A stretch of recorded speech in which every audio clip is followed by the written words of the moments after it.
Okay, let's see.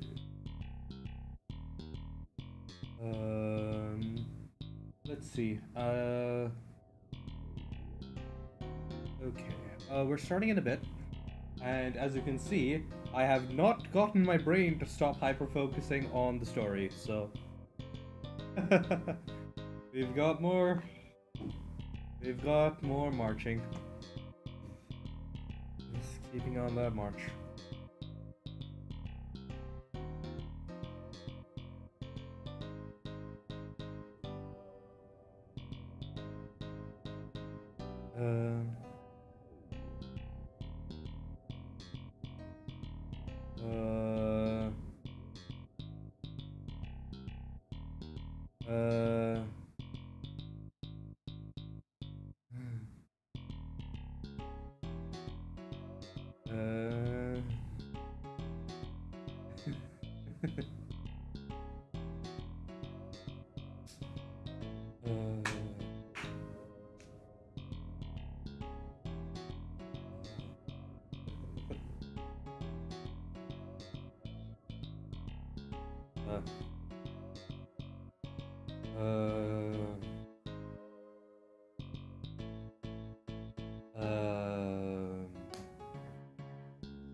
Let's see.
Hey Fall, how you doing? Unfortunately, my hyper focus is refusing to let me get off the march, so that's going to be the second part of stream today. And yeah, how are things going?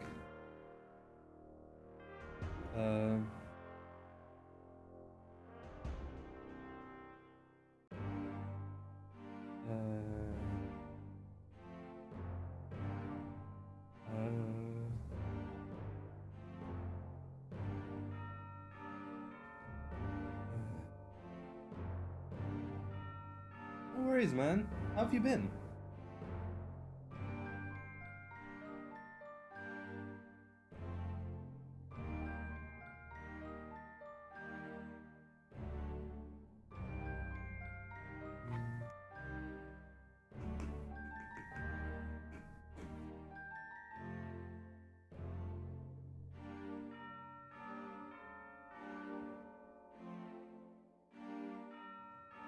I just realized something. Ah. We might get some programming done today after all. Okay, hold on. I'm just sorting out some stuff, so we'll be starting in a few moments.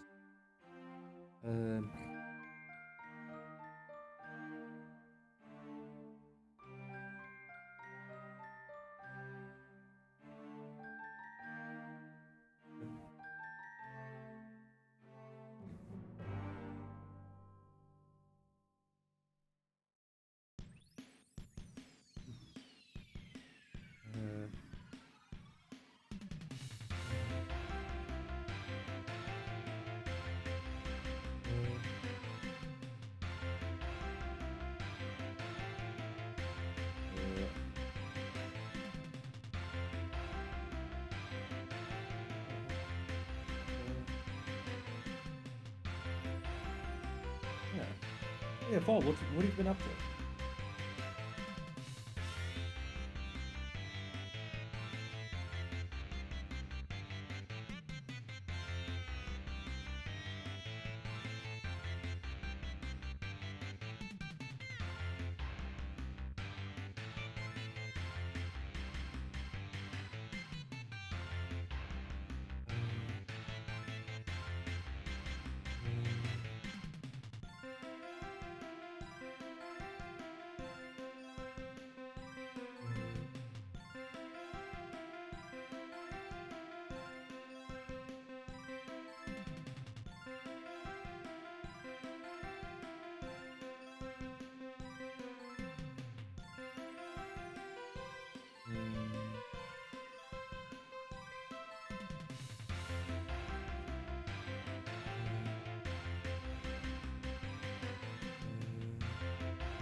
Hold on.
Okay. Oh. God.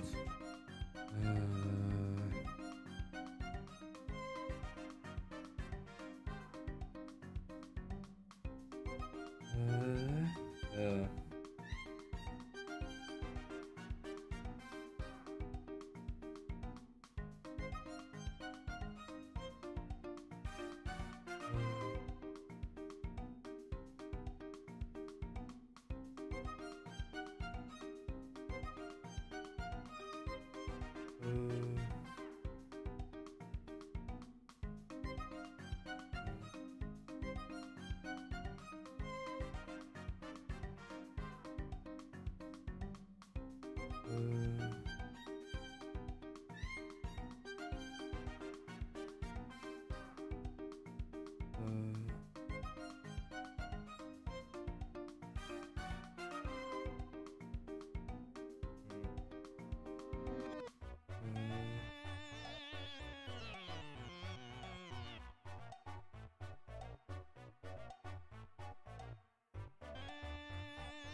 Hmm.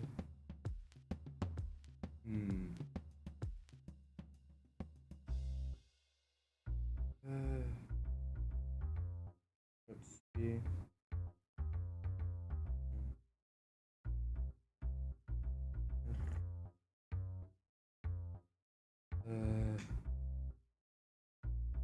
Oh.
Let's see. Yes, Nirab.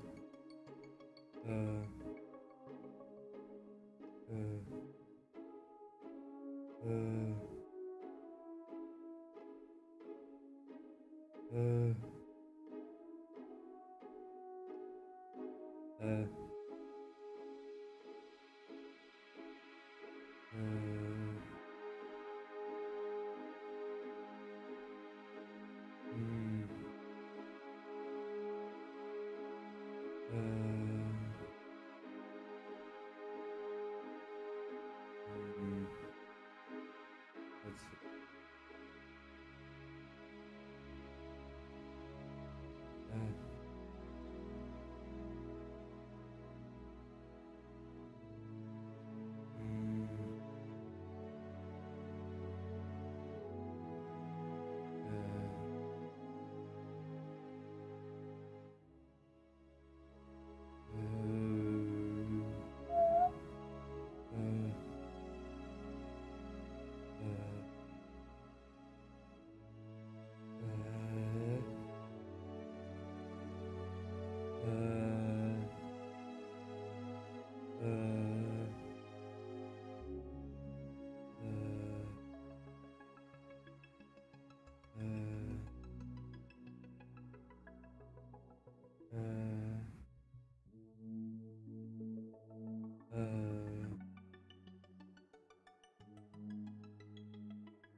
Um.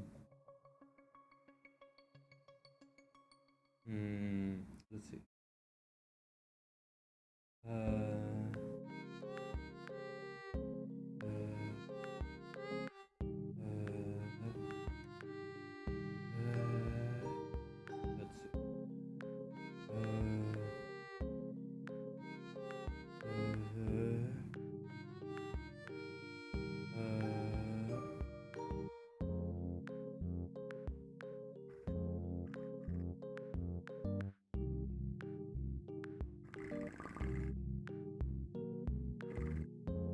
Let's see.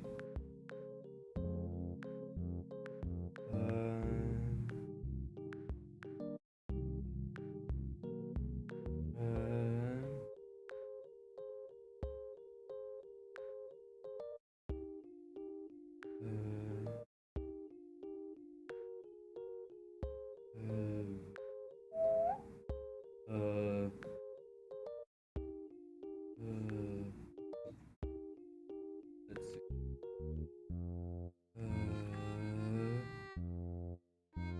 And right.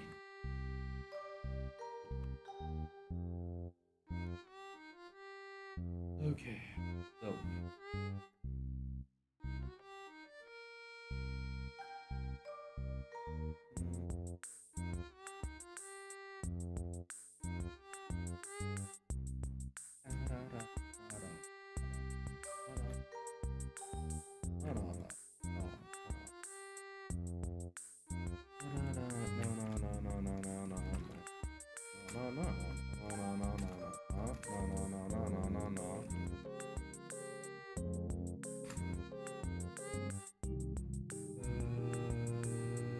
That is the correct one.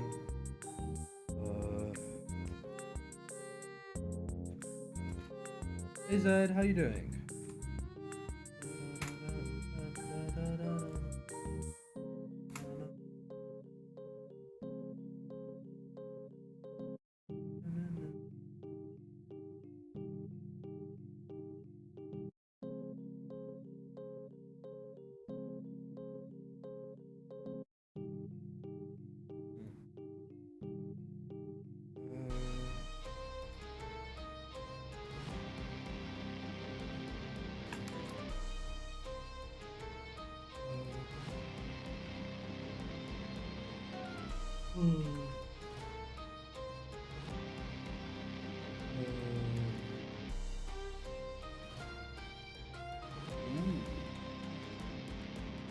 You're back in the city at your school, right? So you're getting settled into things, or you just clean on Saturdays because it's the weekend and you don't have anything else to do.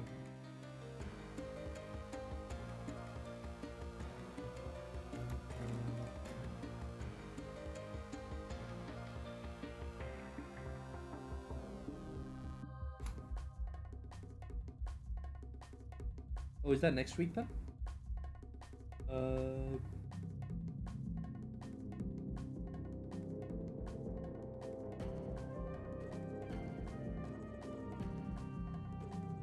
Oh yeah, you just had that recognition thing. That was the last one. And school reopens in what, like October or in September? Or is it August?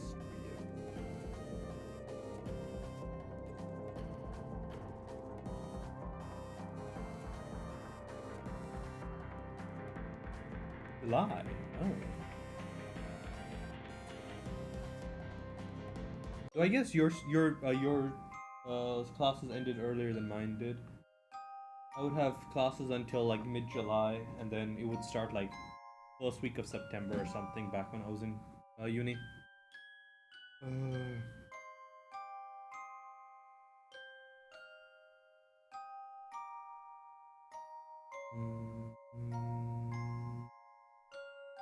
Let's.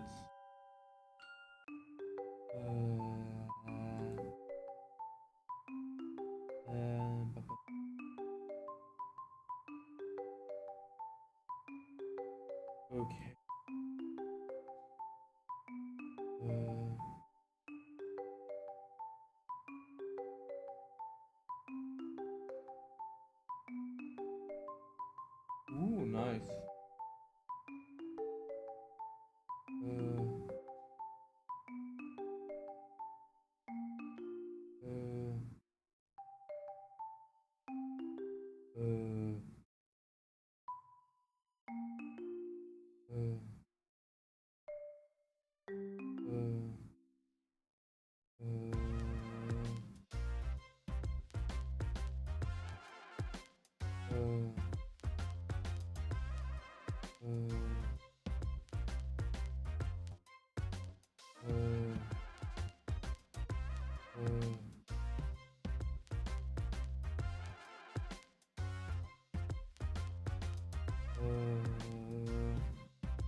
With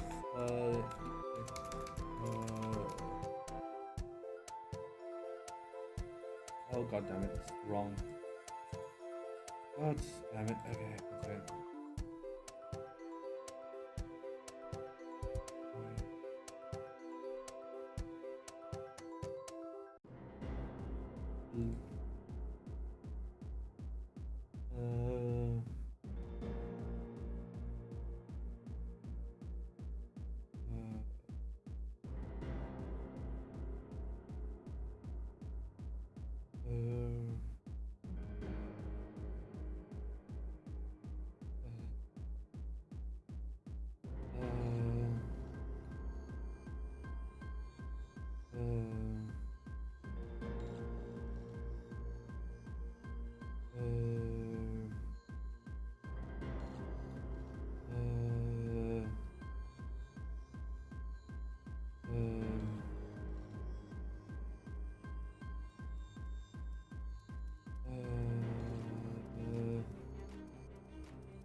So with your upcoming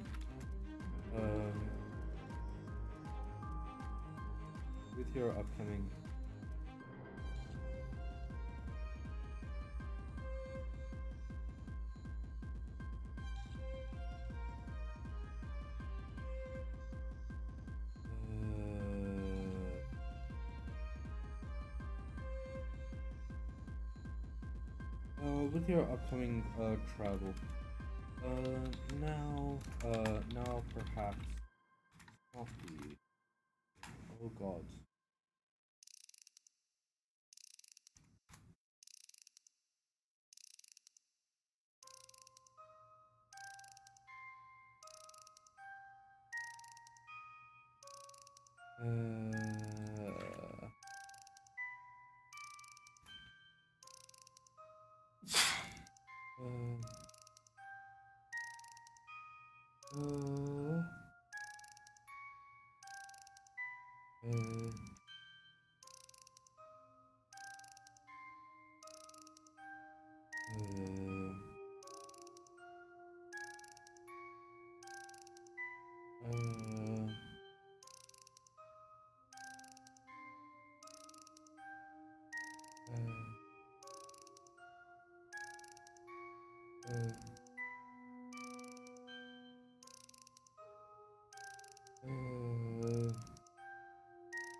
Nice.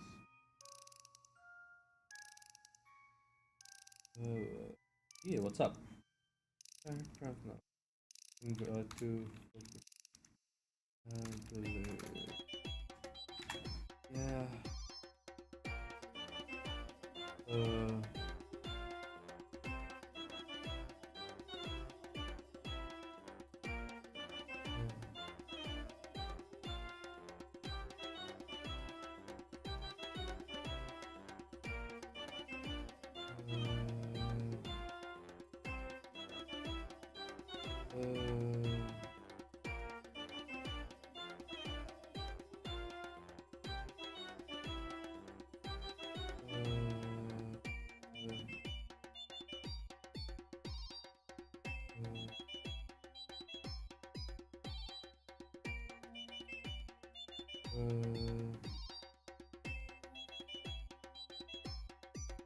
Ooh, nice.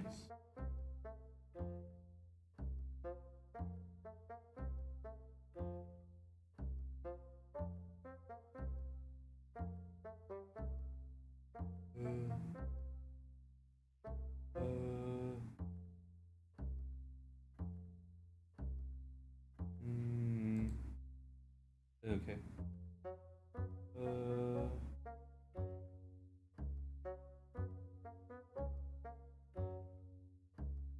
Ooh. Nice.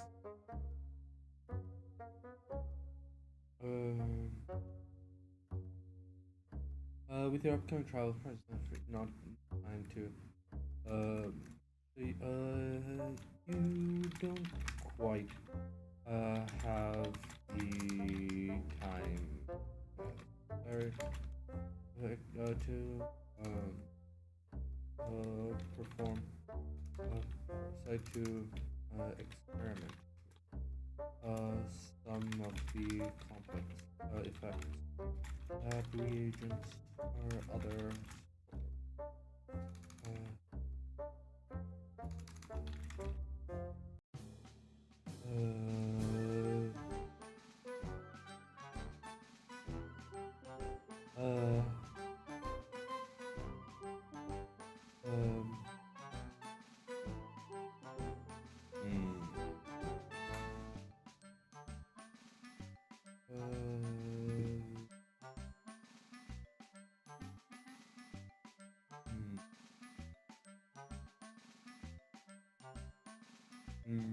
makes sense.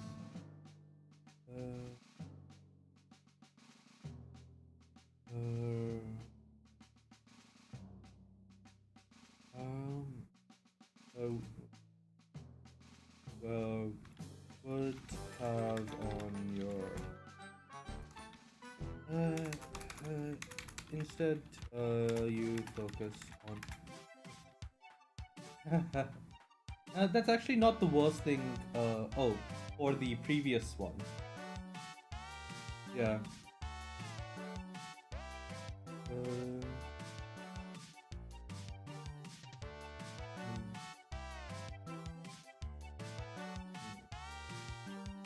Yeah. What do you call it? Cornstarch does not have any gluten in it, or any other uh, any long chain molecules, so it cannot effectively trap carbon dioxide bubbles from the baking soda. Yeah. I mean, if you still had some flour in there, the gluten in the flour would still produce some chains. So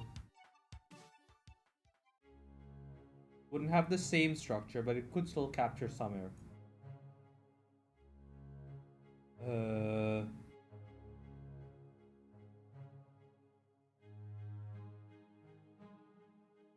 Since we're from so on the basic structure.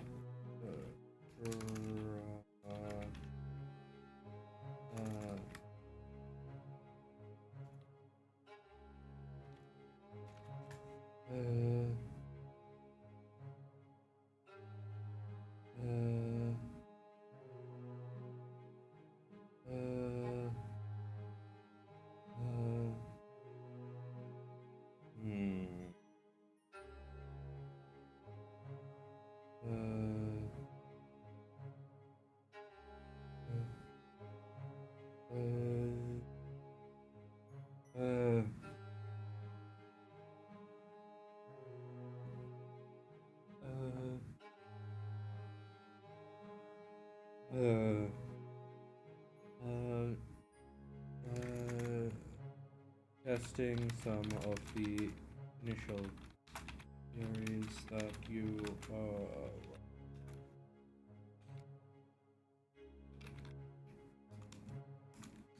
eventually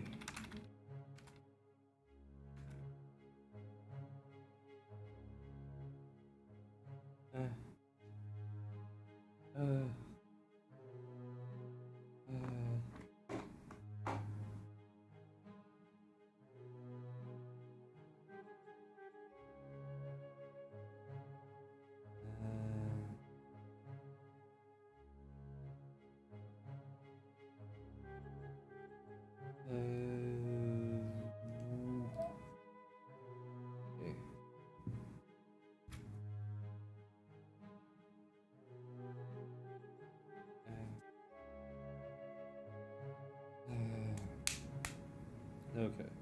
Wait a second.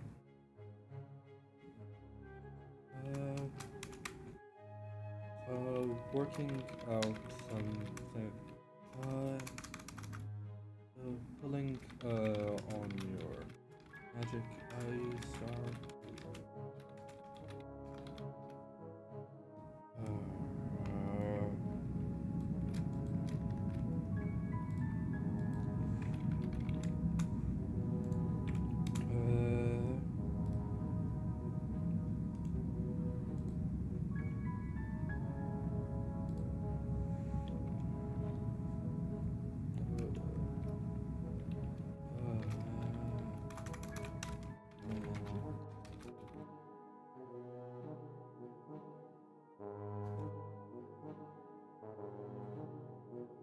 Okay.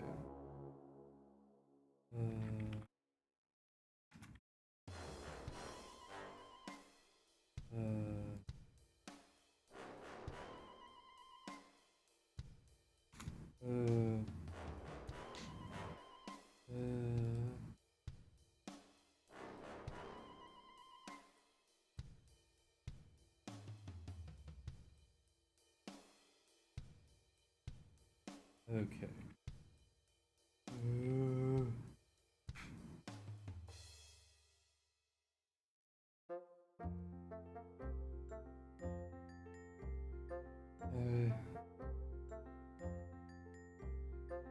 Okay.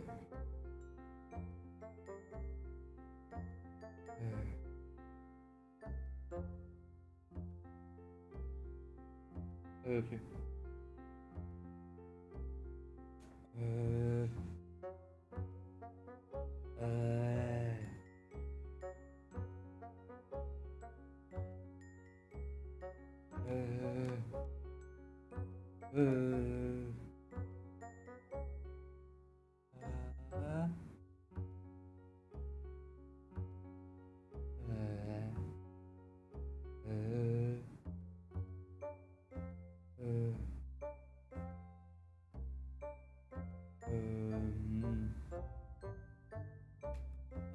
the initial creating the rough so creating the it takes a while for you to replicate the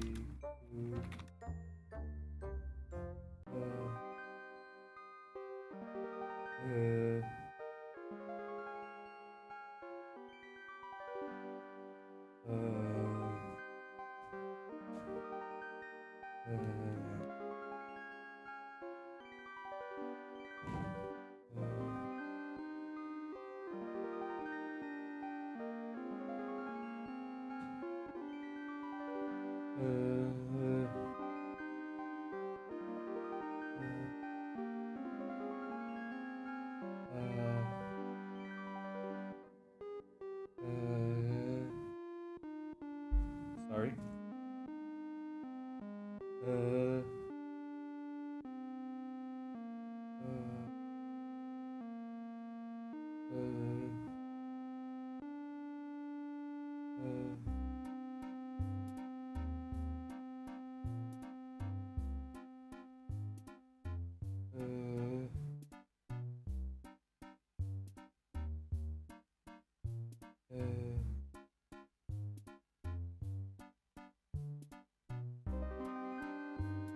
Yep, what's up?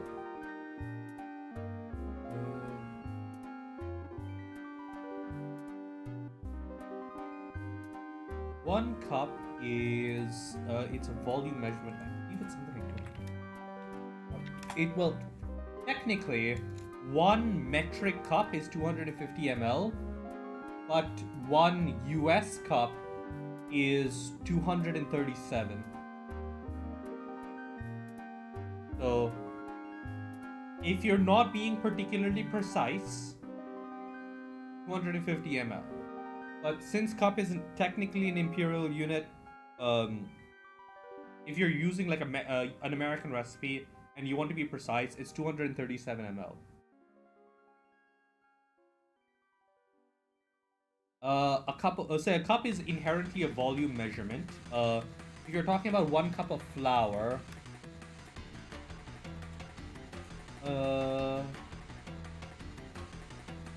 120 grams, more or less.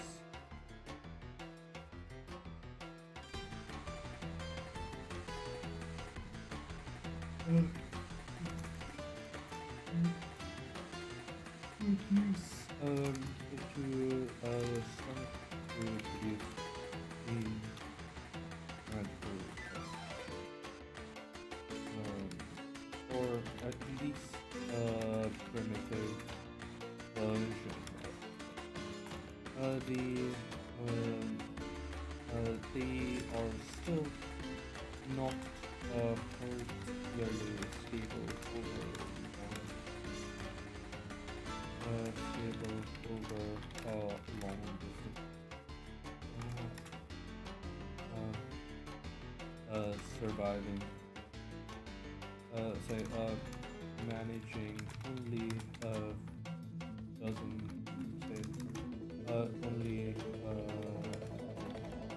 dozen meters. Just maybe a little bit less, but around there. It depends a lot on how you pack your cups and whatever.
Okay.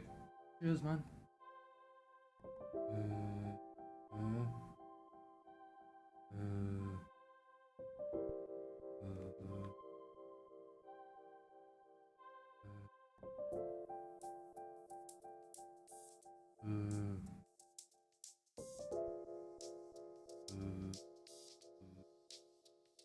Couple dozen, only a couple dozen meters before loses stability, and that is with you. Oh god.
Attack is magical. That is you maintaining it. Still, it is progress. Well, it is.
Well, it is progress.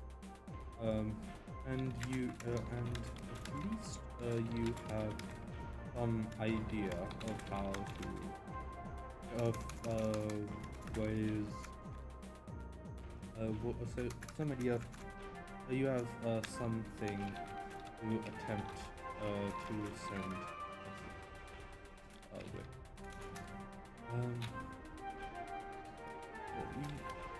Sending your own thoughts along, say,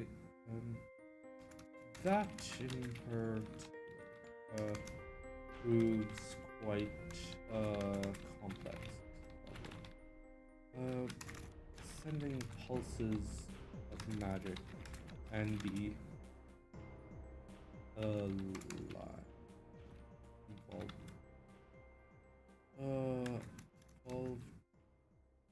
is relatively easy, but translating that into some message proves far complex. You could manually send alignment and encode a signal.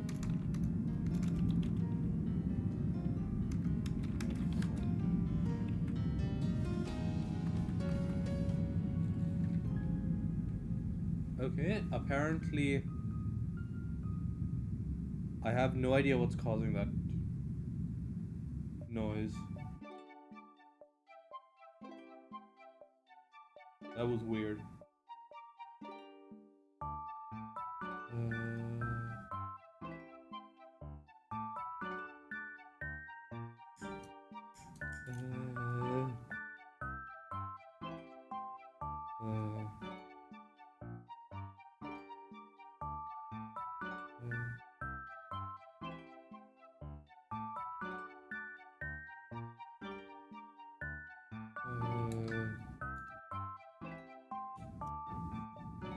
Oh god.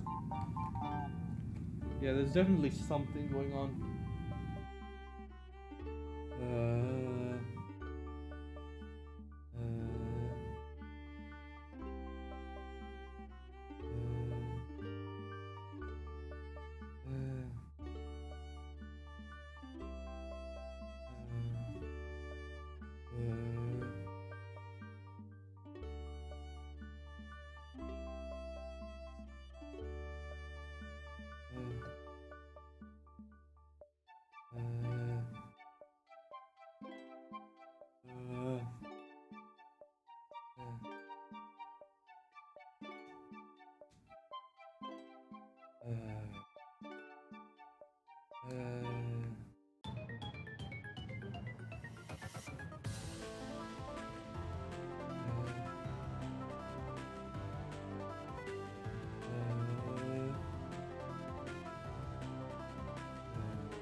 Some sort. Encode a message of some sort in it. And that is something you possibly that you could invest. But it definitely isn't the elegant form of sense expression you observed in the movie.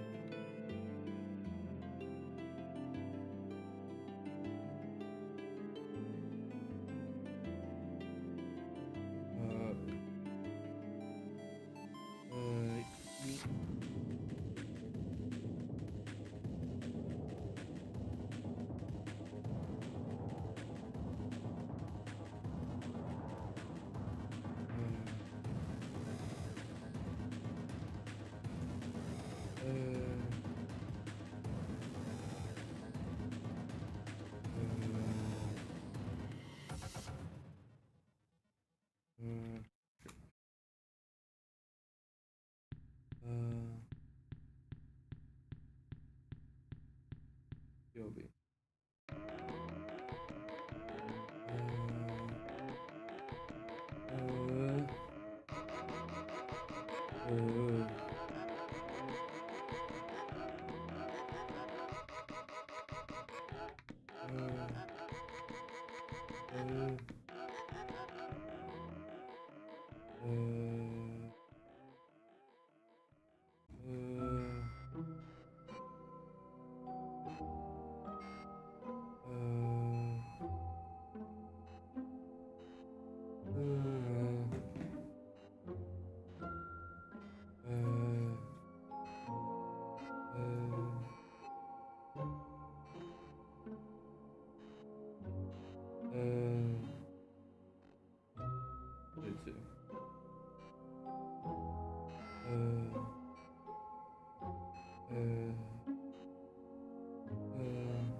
have stumbled across a means of ascending formation that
required so that may prove more secure than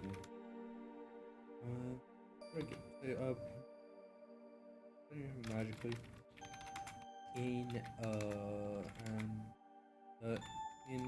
what's it?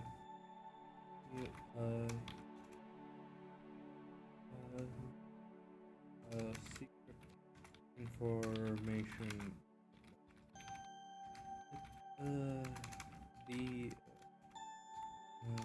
The outgrowth of your research is quite interesting and may prove useful for sharing sensitive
Hey Fat Cat, how you doing?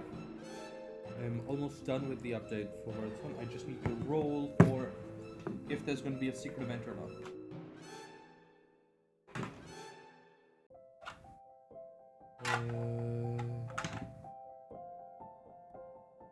So I run RPG, kind of like a D&D game, on this forum called Spacebattles.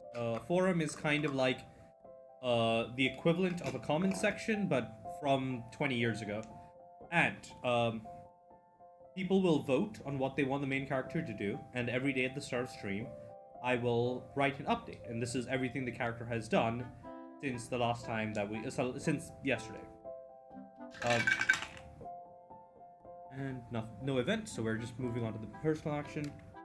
Upcoming personal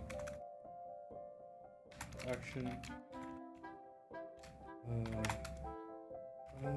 You are closing it. So you are at the gates of this kingdom. I'm ready to make your ready to yeah, my spelling is giant, but the thing is I can just shove this into Word later, so it's more important that I get the entire thing written.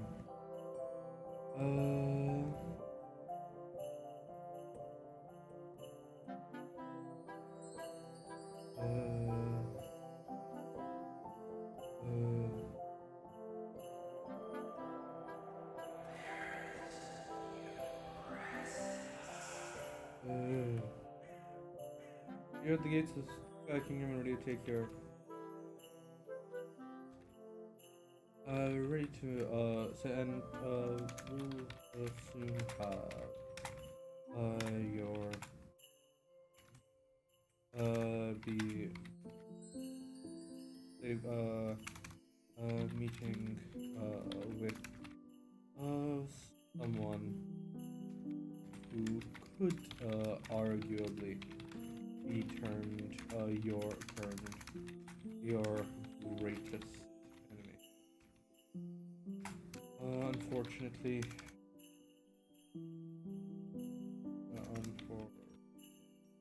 you can ill afford to make that say to publicly may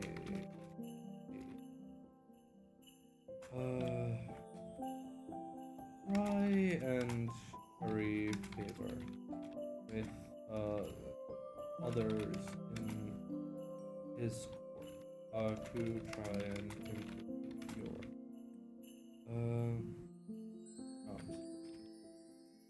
you already know that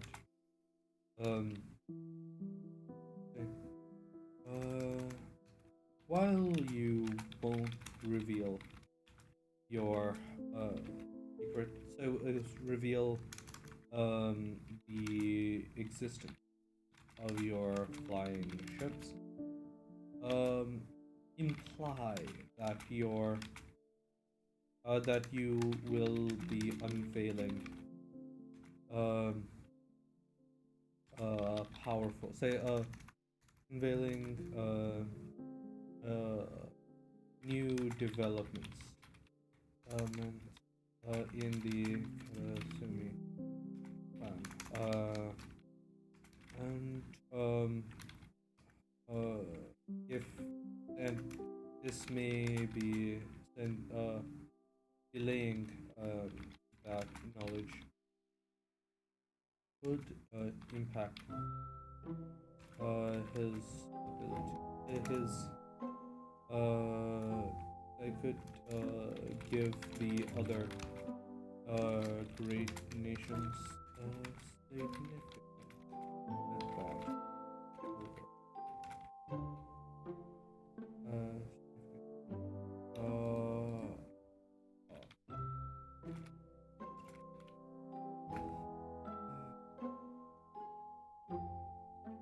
I started this on August the 4th, 2024. So getting close to a year now. And almost every day I've done an update. There were a couple of breaks when I was unable to have access to my computer for significant periods of time. But other than that,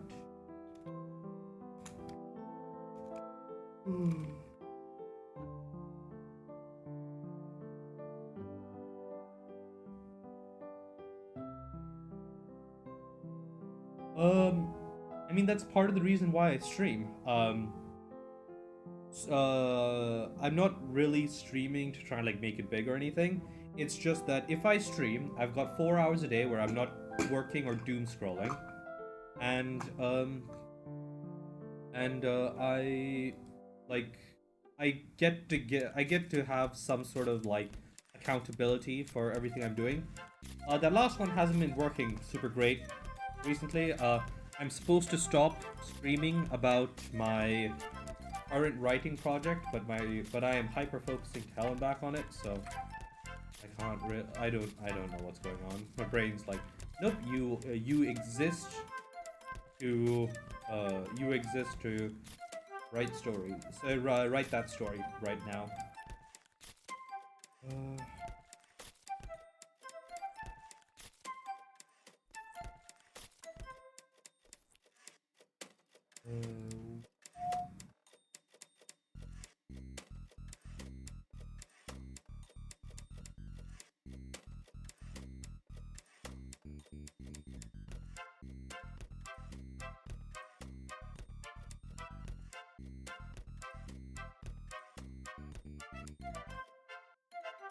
Yeah. Part of that is you're probably just not. You're probably just not. Well, I'm gonna set this to break mode, so I'm going to be out of the category for a little bit. But you're probably just not practiced with it, right? I used to have a really hard time writing longer projects, and I was pretty bad. So I was pretty bad at it, and then I just started writing.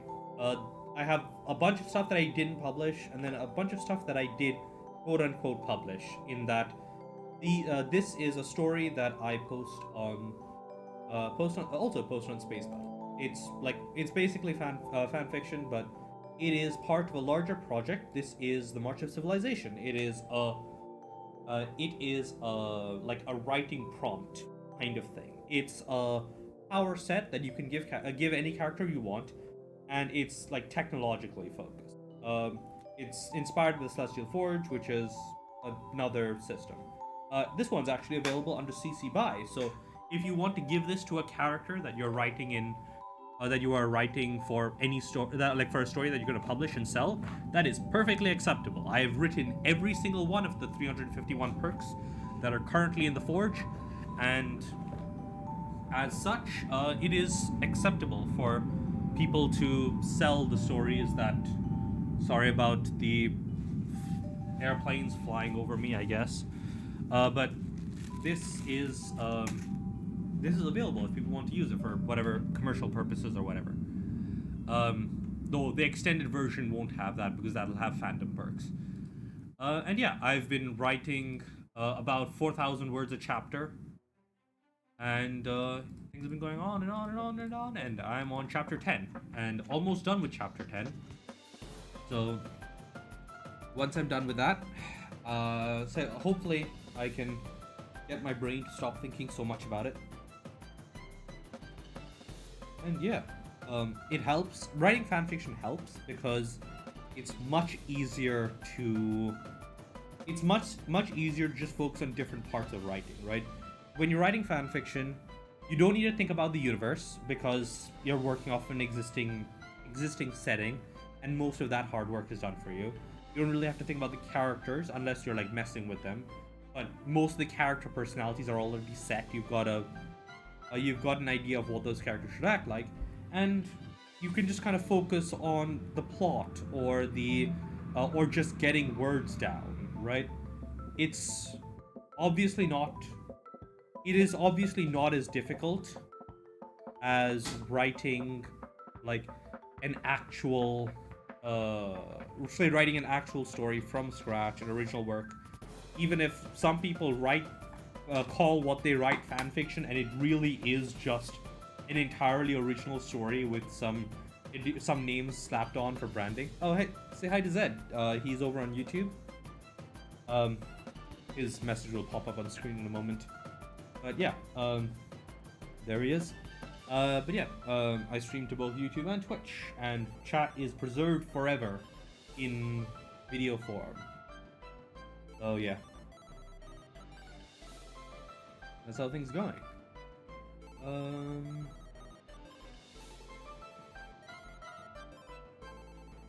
What is this?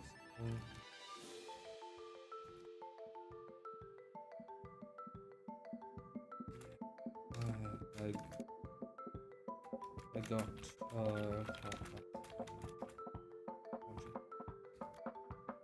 Fat Cat dropped by talking about he was having some trouble finishing his projects and like his difficulty writing.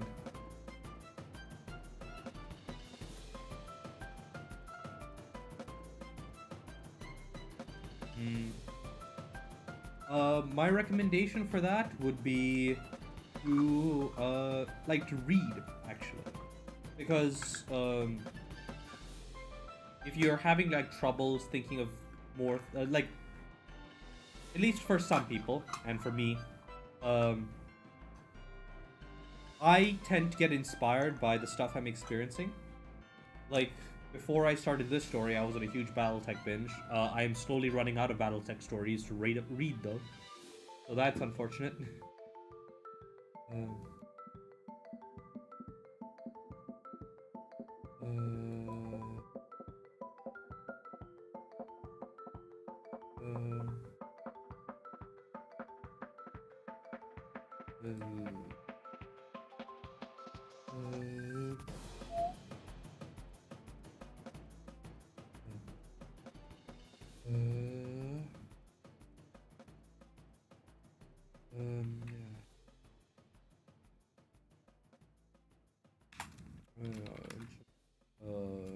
Counted out a few.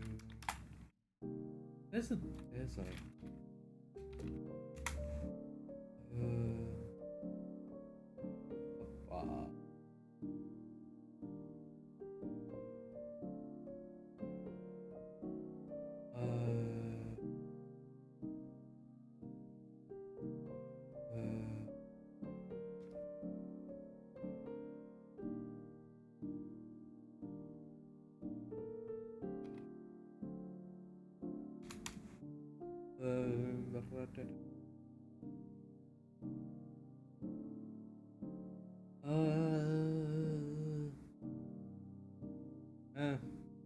I'm in GM. I'm in UTC +8 for time zone. That's as far as I'm willing to share about my location.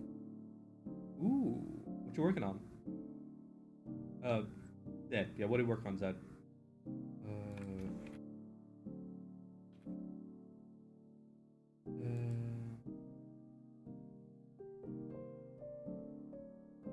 Got caught up in part. Seagulls. But I'm free. And I should rush on.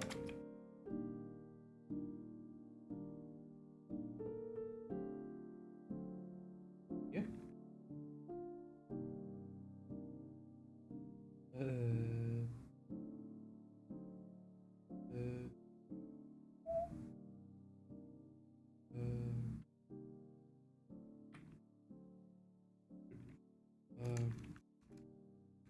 Get back.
Ooh, nice.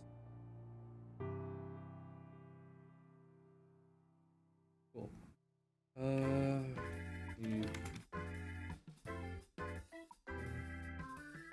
Must have been some progress.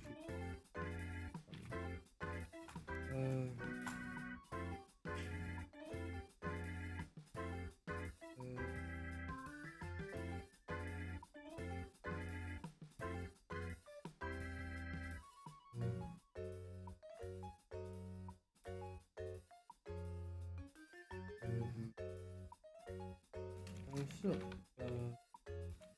good.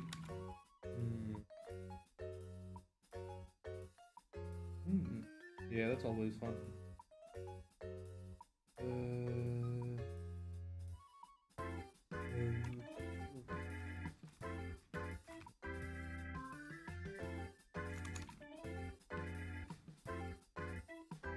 Outside the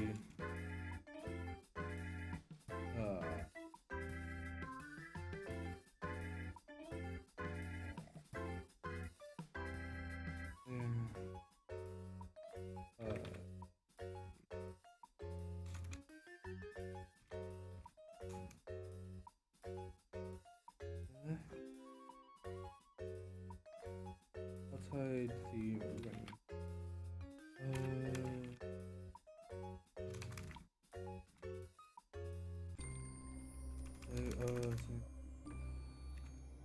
I stream almost every day. I will usually notify people if I'm going to be taking a break for any reason. AKA, in about 2 weeks, on Friday the 27th, I will not be able to make it to stream. But outside of that, I will be streaming every day starting UTC 10, I believe. Let me double check. UTC 10. UTC now.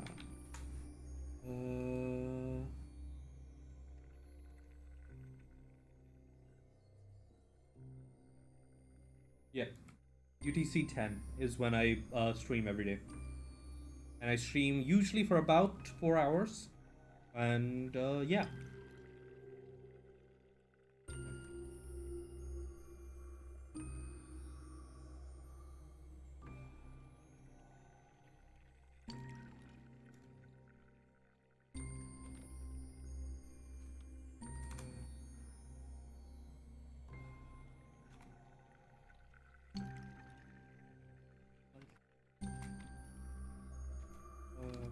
Sit down. Let me see. Oh, that's nice. No, that's nice of you. Thank you. But yeah. If you're wondering what I mean by UTC 10, just to confirm time zones with you, it is it is currently UTC 11. I started streaming a little over an hour ago. Yeah, I'm in the Discord. I do not see any new messages.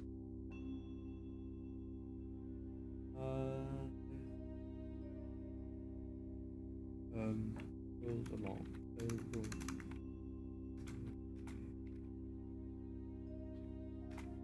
I'm sorry.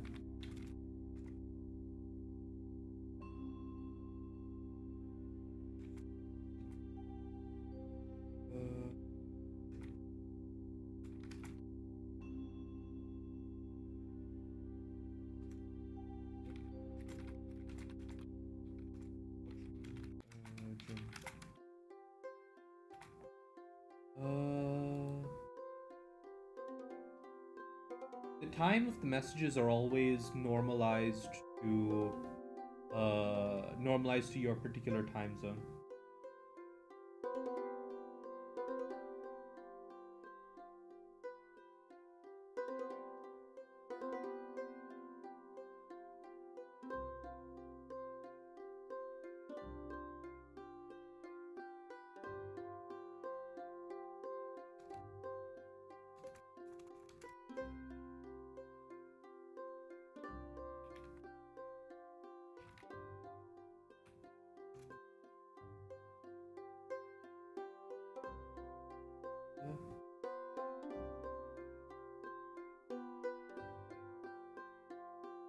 Oh.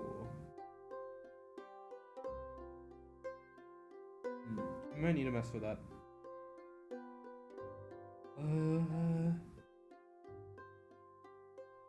Odds.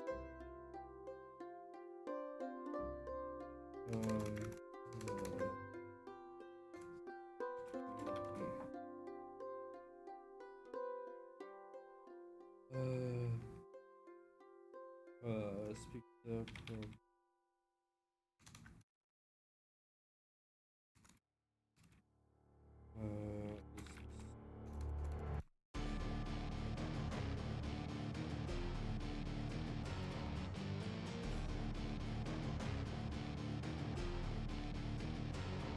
Definitely not. Some random.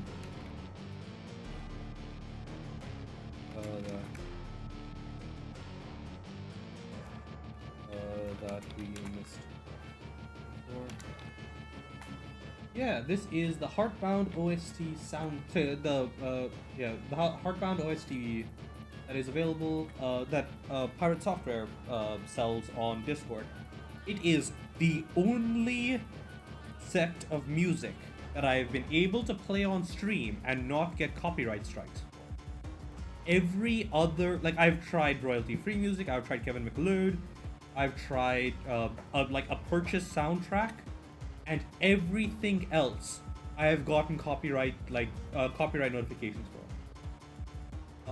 I don't actually. I don't. My mic doesn't. I have an NVIDIA GPU, so I use NVIDIA's broadcast suite to do noise cancellation in OBS. Which reminds me, I should probably increase the noise cancellation slightly.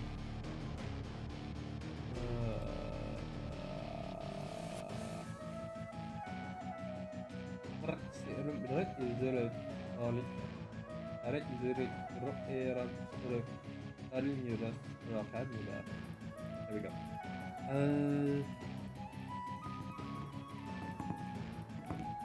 Definitely not some range.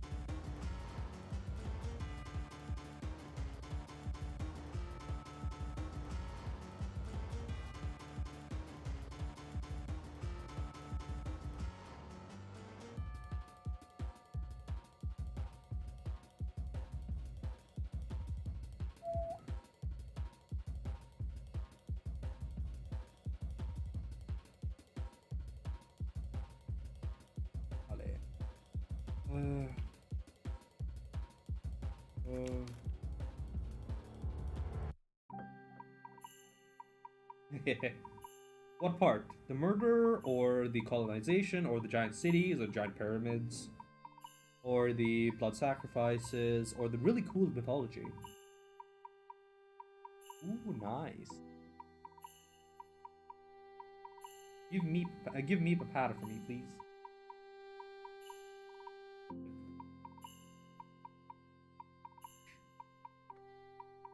Meep is Zed's cat. Kitty. So cute.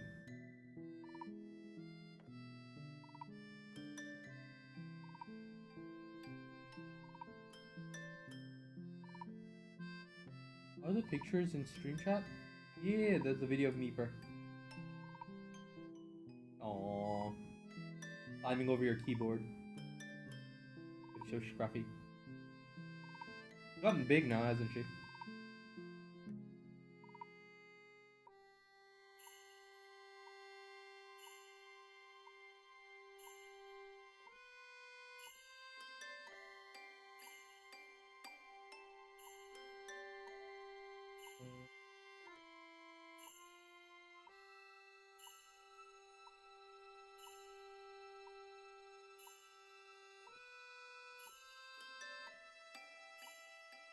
That sucks.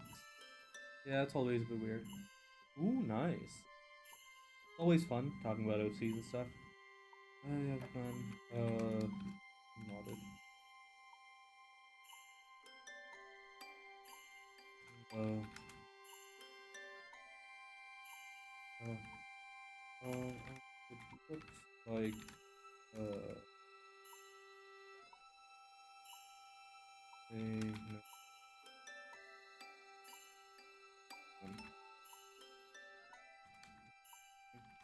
It looks like this is Gareth.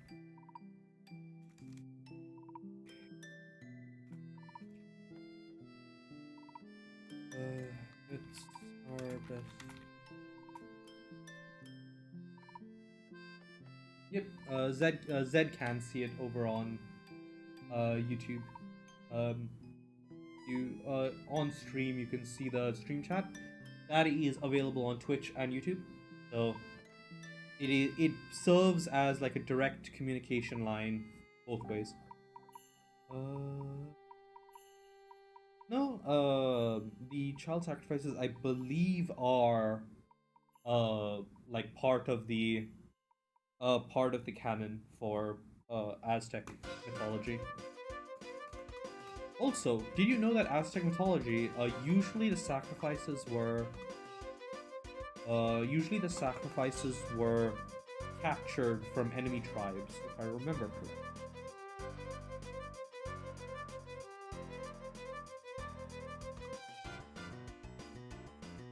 Ooh.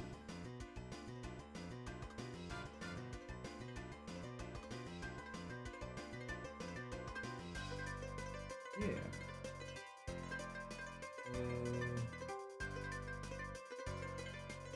Let's leave.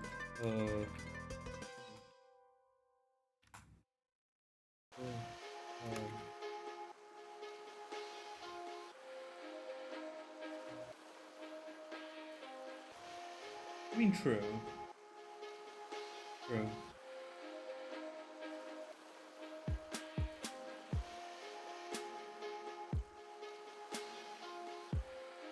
No worries.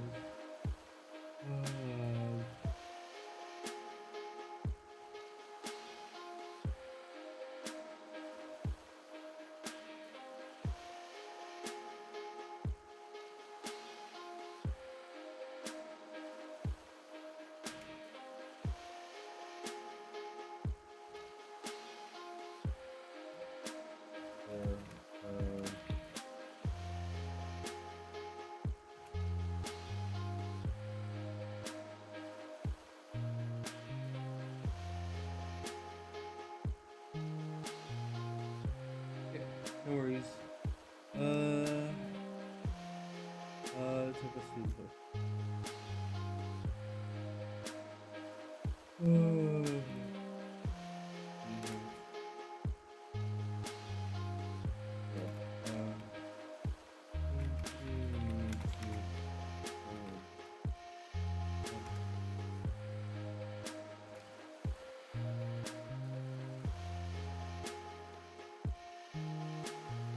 Okay, so, this story is set in Battletech. Battletech is a universe where in the future people go to space and are all dickheads.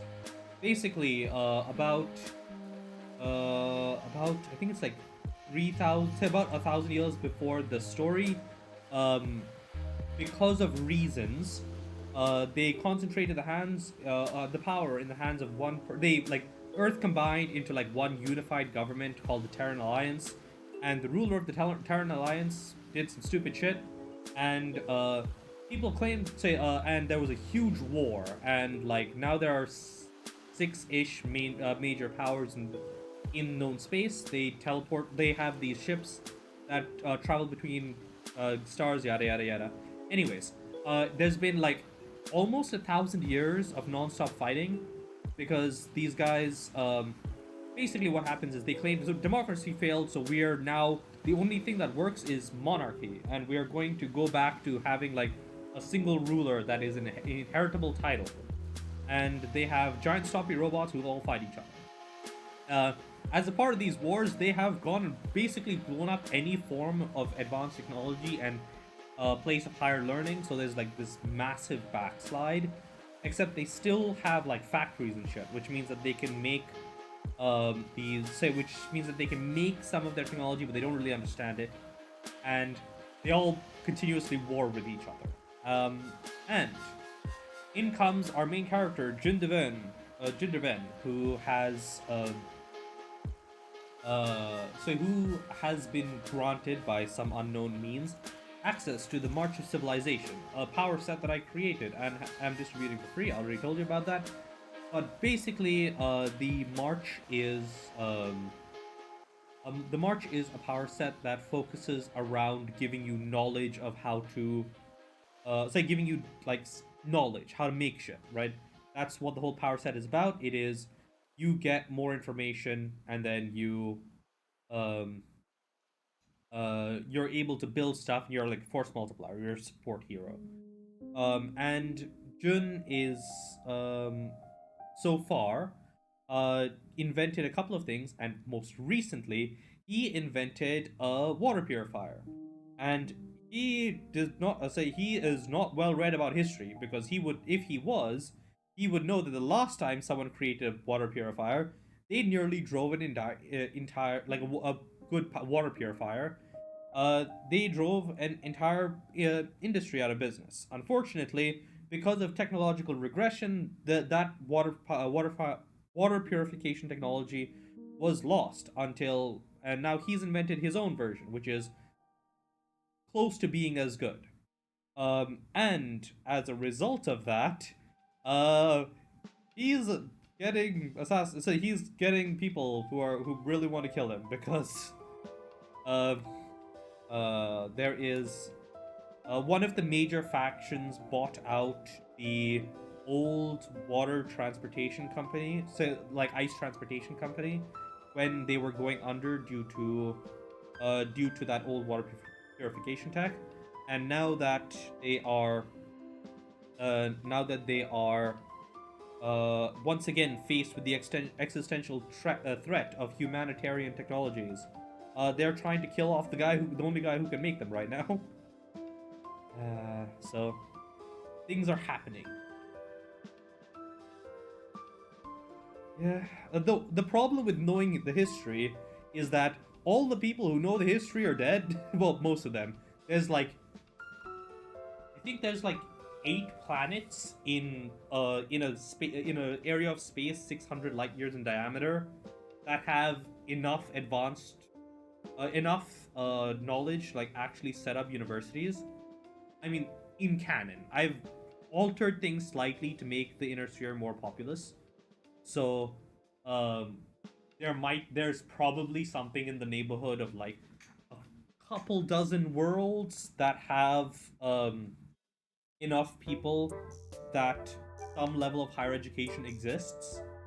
But yeah, he's in the capital of like a minor country, the equivalent of a minor country, known as the Lothian League, and their capital has about 20 million people. It's less. It's small.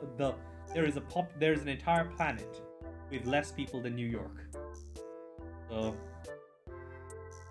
yeah, that is the level to which the inner sphere has degraded. They used to have like this incredible level of technology,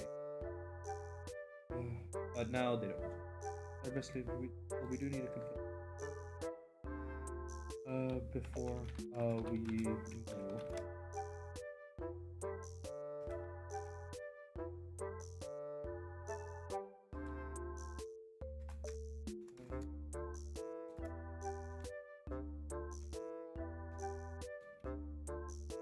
Yes.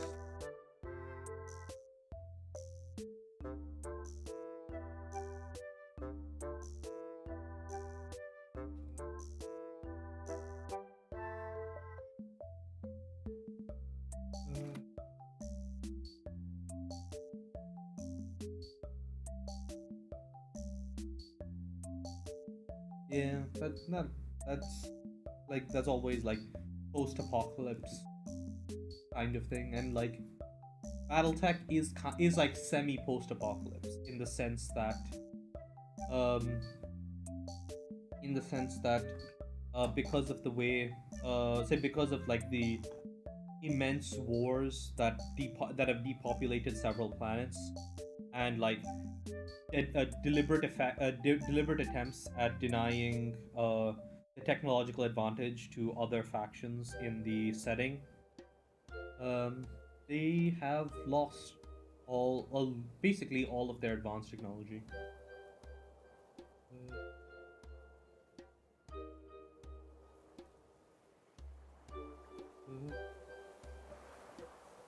Uh, uh,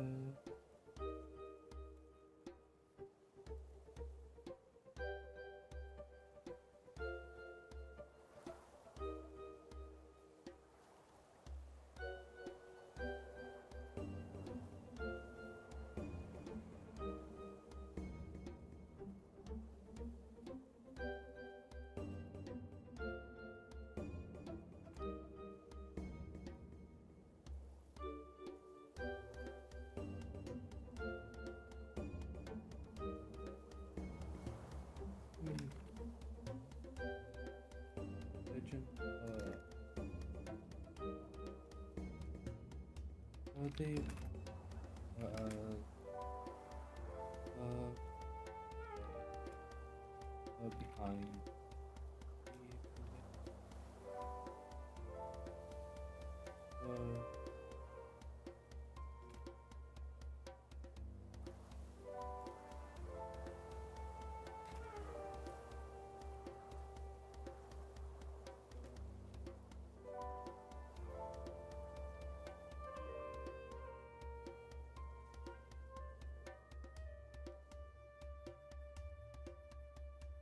Watch as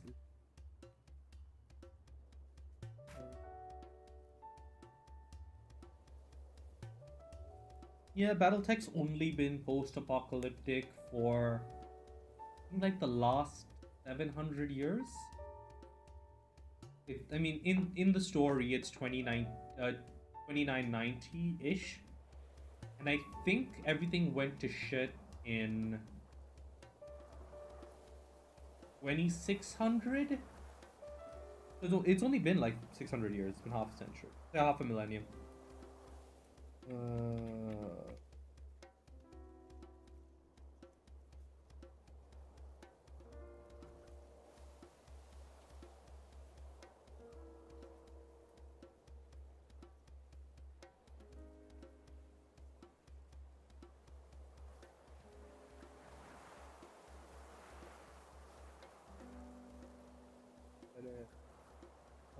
It was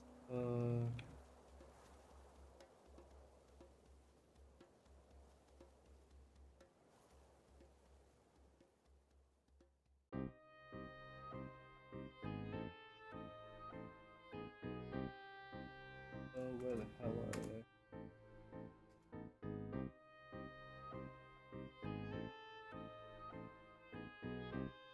they? Amara Civil War. Here it is. It was 2766 that everything went to shit in this universe. Like, things were shit before that as well. They went, like, completely to shit. Like, entire planets being wiped out and all that crap in 2766. So only about 150 years before the current era. But yeah.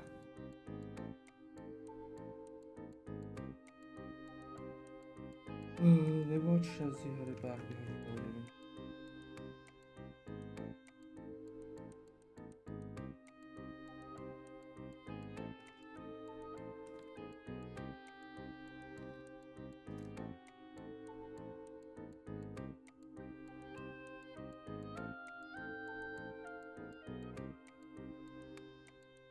Usually I find that the best way to do world building is to give a general thought out to the characters that you're interested in.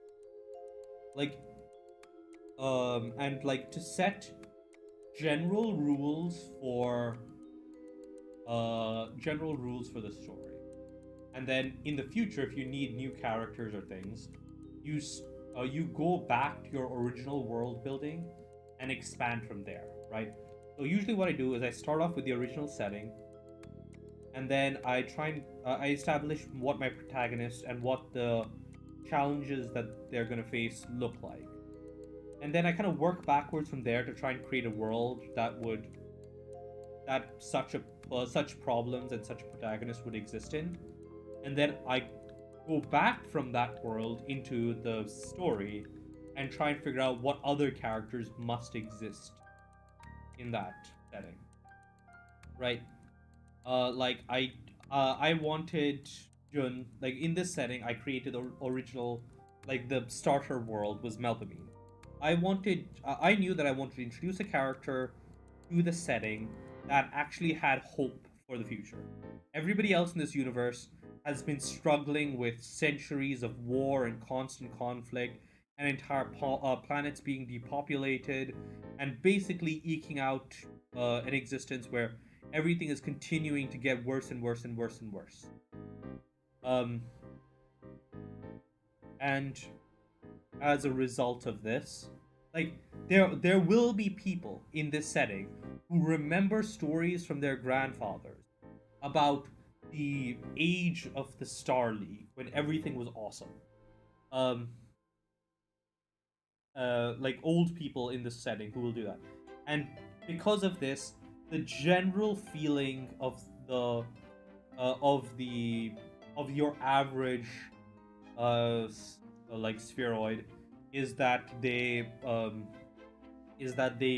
have that nothing's gonna get better, and that the closest thing to good that might exist for them is somehow clawing back to the hellhole that was the Star League.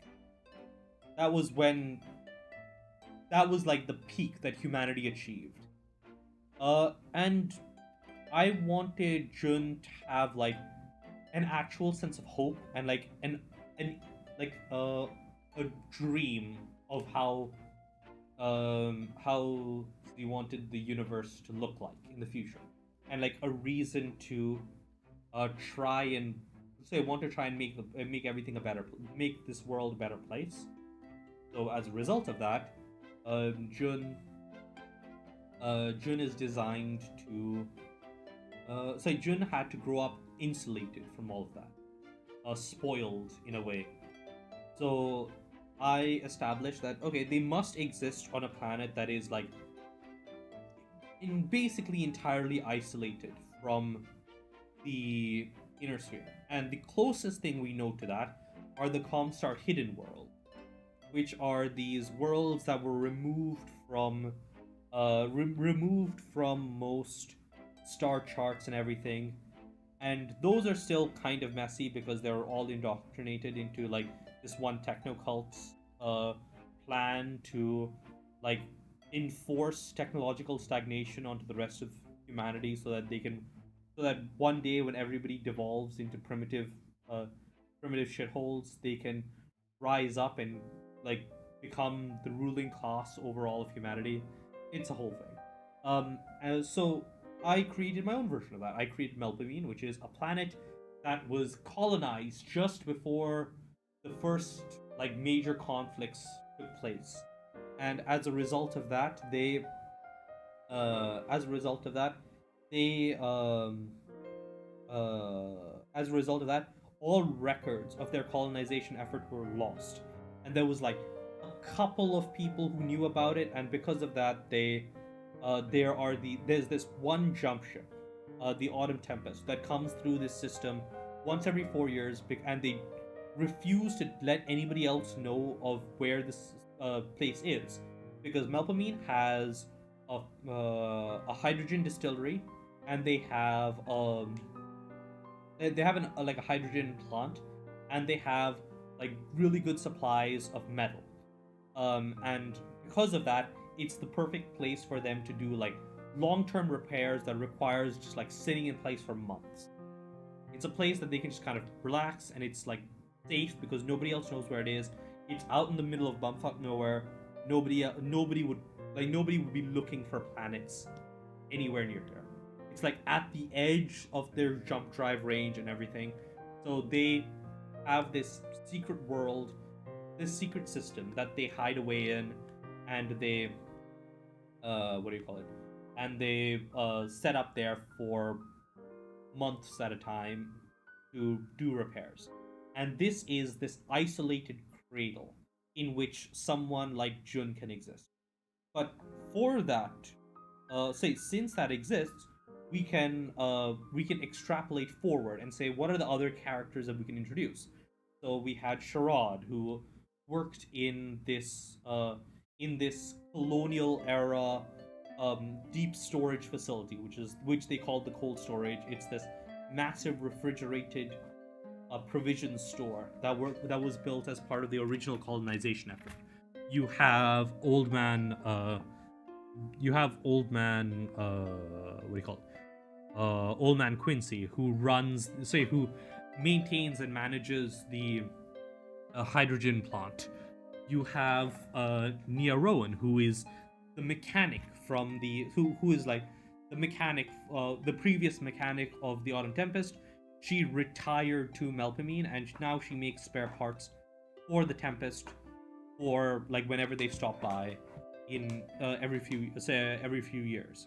You have like the way Melpomene is set up is that it basically had the first stages of colonization started and then got completely cut off from the rest of the universe, more or less. So, because of that, Melpomene is like super spread out. People live in these like little homesteads, spread out over over these vast areas, and then there are a couple of mines off far away, because the starport is like just in a convenient place near the equator. And then you go back forward. Okay, what job can Jun have? We know that Jun is the kind of person who will one day leave Melpomene, and that he has to want to improve his situation. Okay, we're gonna make him a trucker.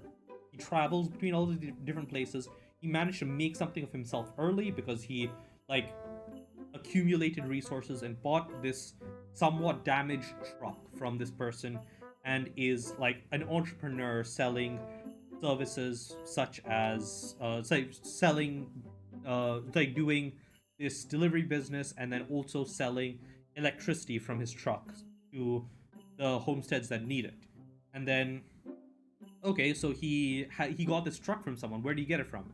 He got it from Philo Watterson. Philo Watterson's this like local shipping magnate. She's like basically the biggest business on Melpomene. She's a self-made woman. She created this international, quote unquote international, but basically intercity shipping empire that um that transfers goods all over the place. And the reason why um she could sell off her old damaged truck was because she was getting a new one from outside. So she has contacts with in the outside, in the broader inner sphere. More specifically, she has contacts on this one planet, Lothian 2, which is this offshoot of the Taurian Concordate.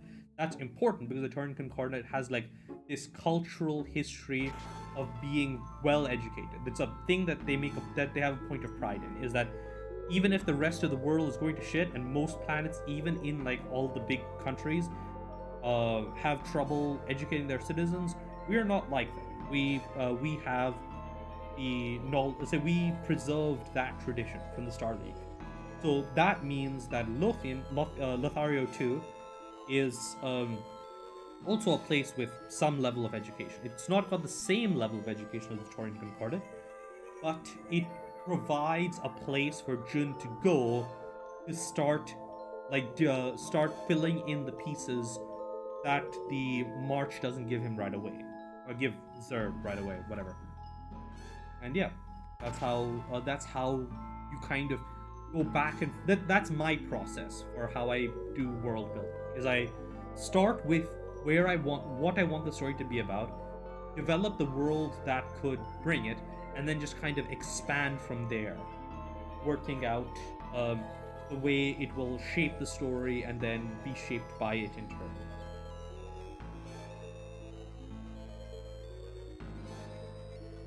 So just start with what you want the story to be about, and then you can work out what the characters will need to look like to make that story.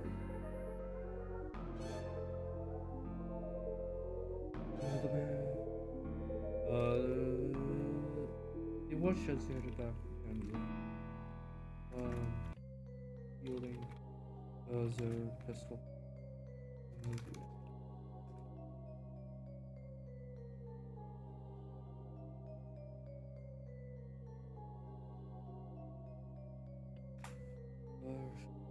After and it on the target. Quickly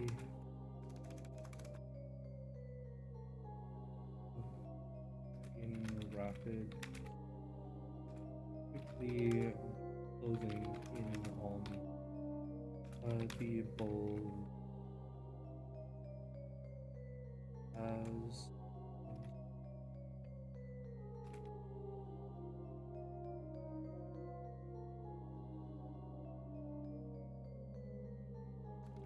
the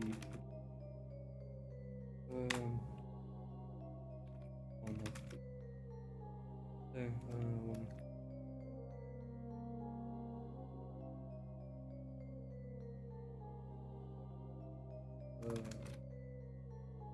Pretty good.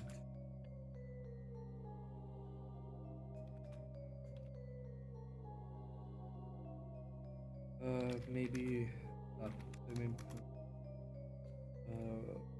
someone posted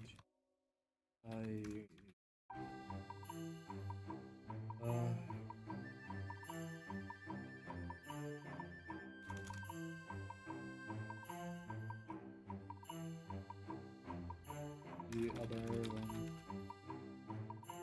No.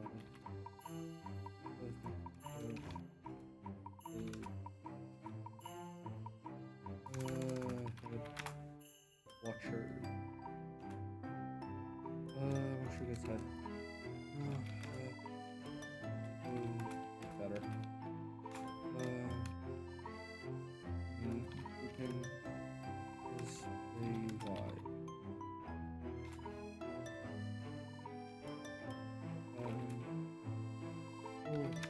Missing.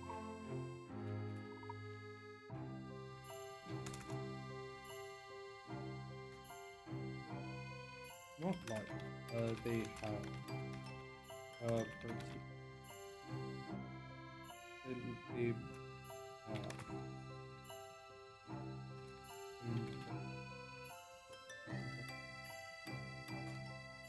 just the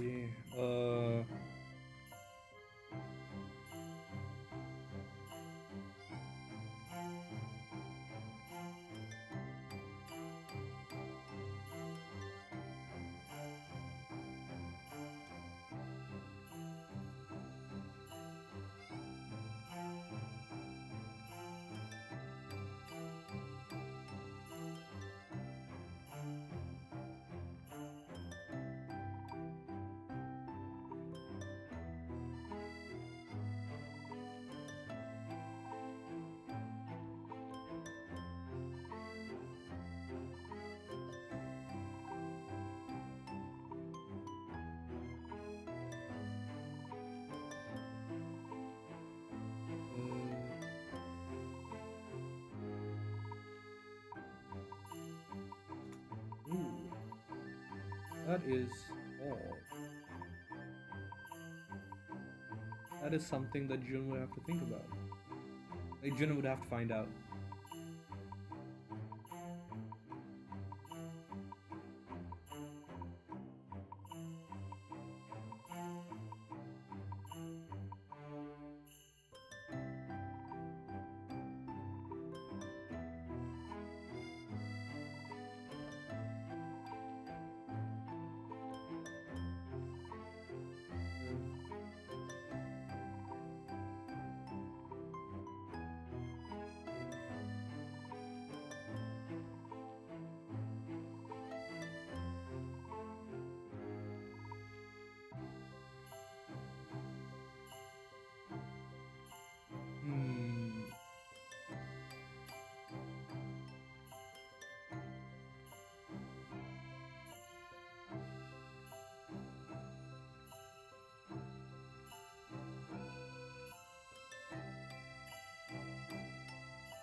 So then him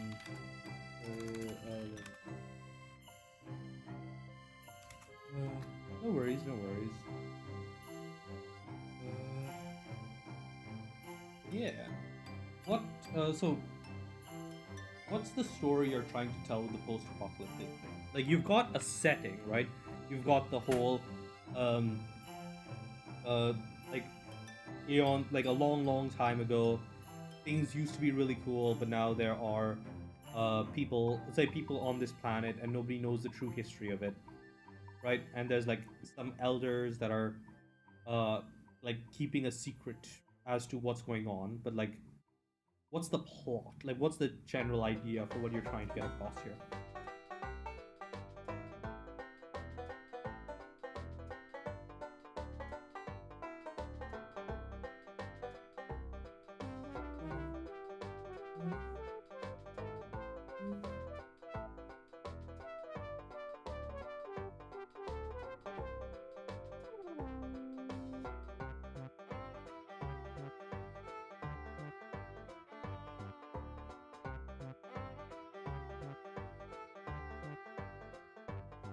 It's probably.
Probably.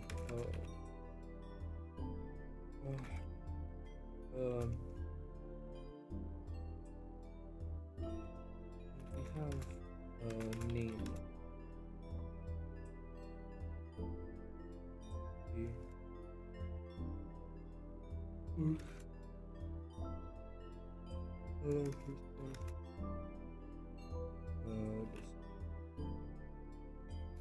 Let's see what.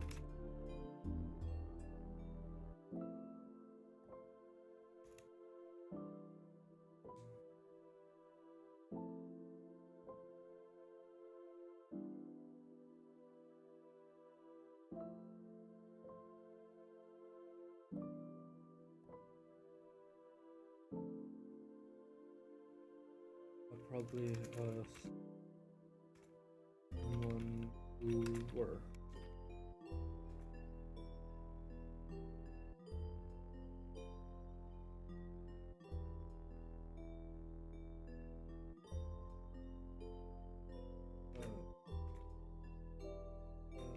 This.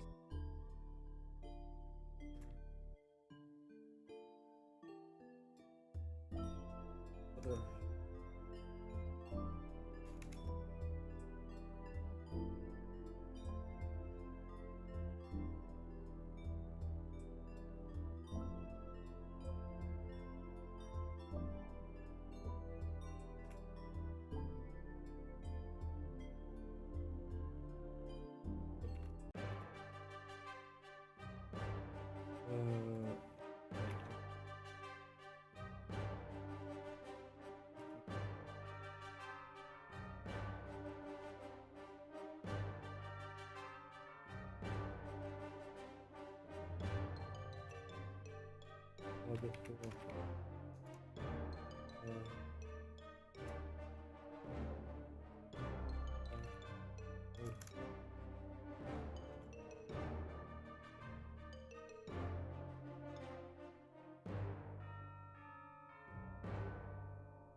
Old. about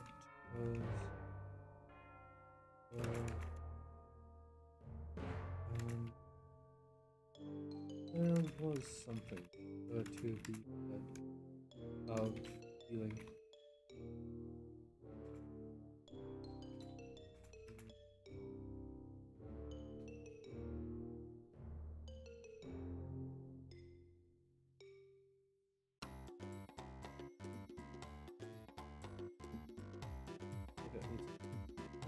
This desolate planet, very sparse handful like ground plant drifters, outfitters, maybe all divided.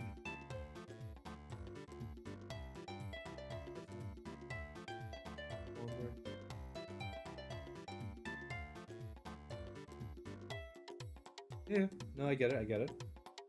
So you've got this, like, the oldest thing people remember is that there was this giant wasteland and people were originally just like in these disparate groups. They're usually like about the size of a family, and then they started grouping together for safety. Makes sense.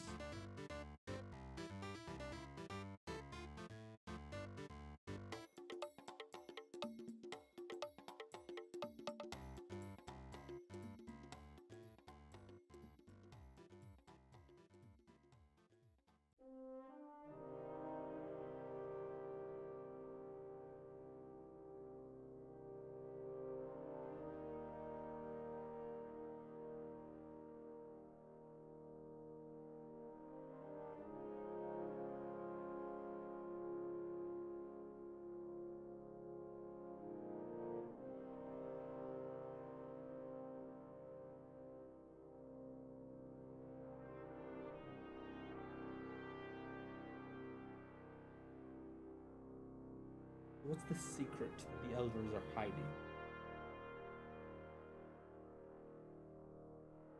Is the secret the earth? And people have been like, this is like a people, like, there used to be giant cities and shit? Or is this like experiment where a bunch of people were released onto this planet? It's like an Australia type situation where they're all descended from like a bunch of criminals.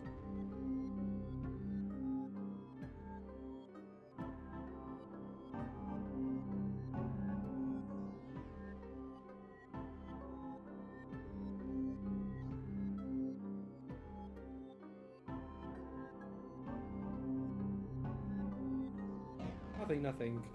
Fat Cat was just telling me about the story that he's working on. I say he, I don't really know what they are.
Taking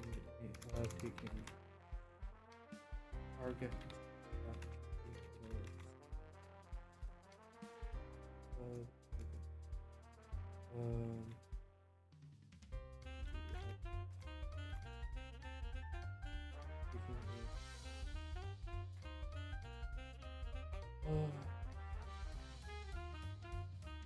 With no.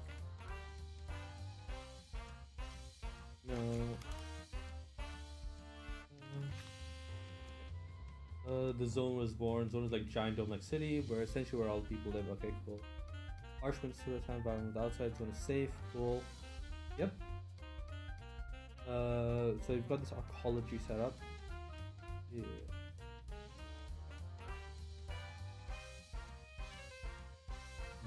makes sense. I'm guessing that in say that the rest of say that there might be like safer places further away on the planet, and that they are like keeping the current population trapped so that they don't go and like find a better place to live that's like, I don't know, on a beach somewhere, or like near a river or something.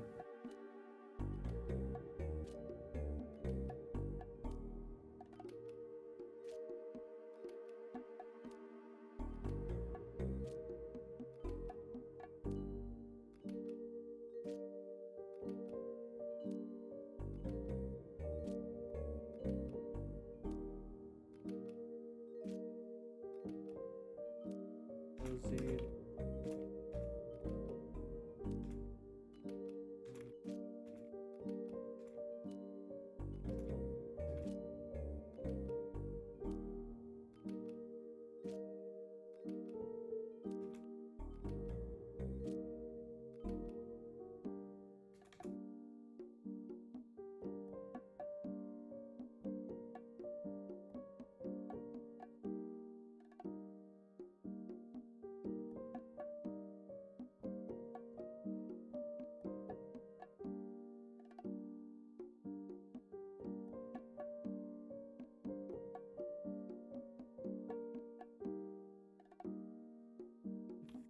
Event it goes down.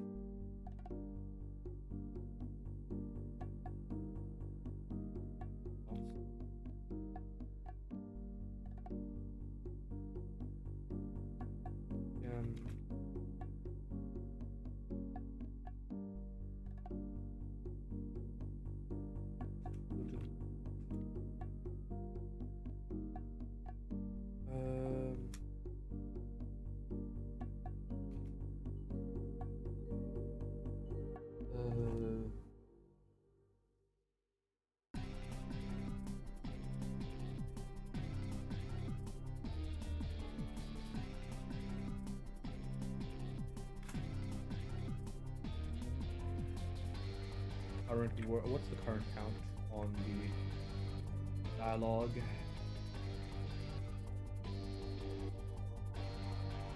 What are more words?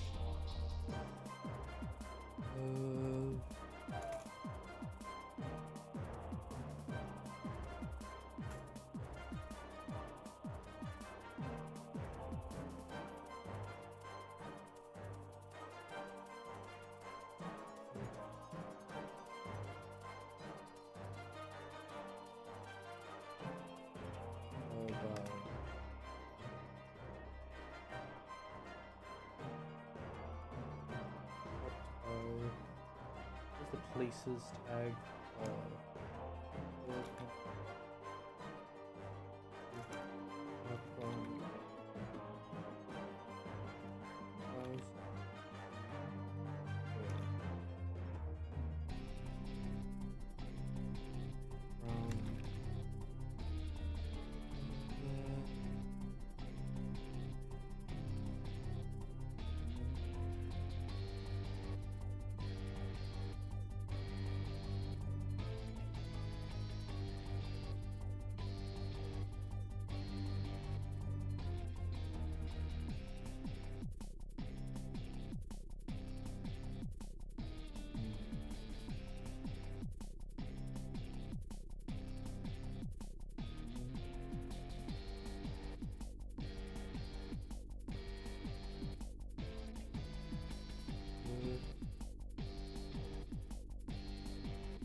Okay, drifters, roamers of land. The only ones left outside the zone. Zone rats trapped in barrier of the zone can't get in, can't get out. Rustful. Obviously, zone crash. They're happy. Dustbound. They're like landowners, or like maybe like long-term tenants. And then you have the elders. Okay, seems reasonable. So, the way it looks kind of is that you have drifters outside the zone. The edge of the zone are like completely disenfranchised zone rats. Then you have the rust folk who are like renters, workers, like they may not have specific places to live. Then you have the dustbound who are like landowners, and they have property that they hire dustbound to work on. So they have rust folk to work on and shit. And you have the elders who are like in charge of everything. That seems reasonable-ish. And it also gives like a kind of distinction class system that kind of exists.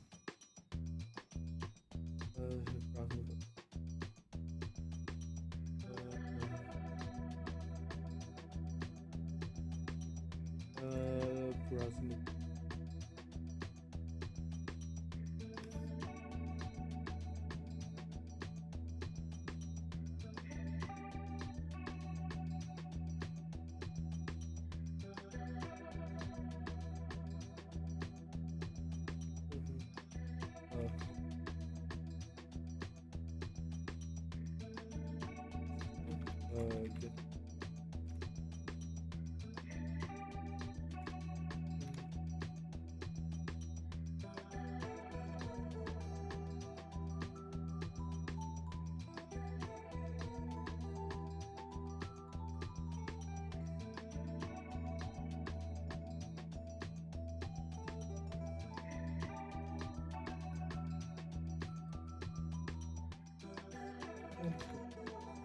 Let's see.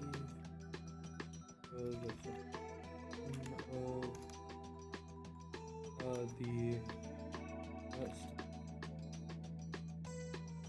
looking to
have I turned back on the writing?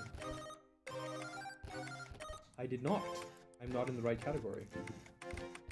Okay, I'm gonna step away and use the restroom for just a moment. And then I will be right back. And I will turn on the actual category.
Um.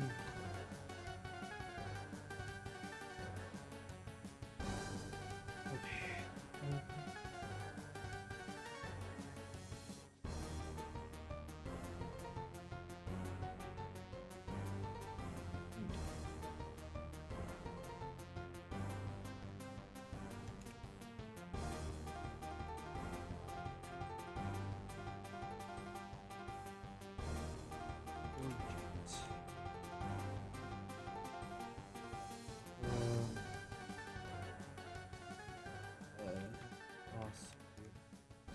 Lost. Lost.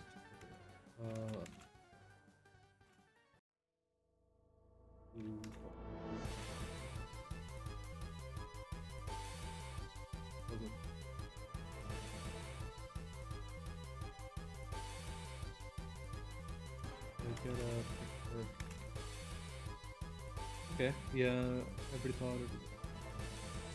Feedback. Okay.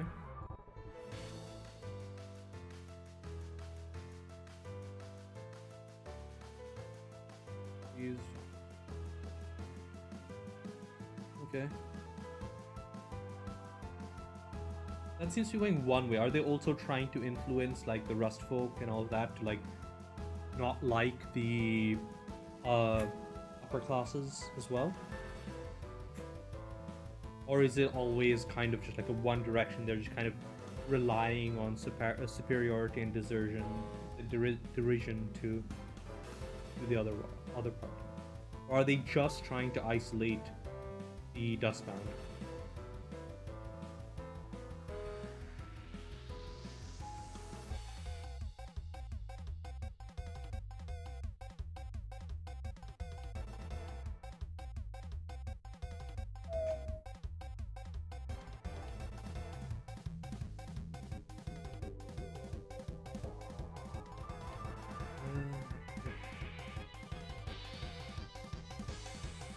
Makes sense. Makes sense.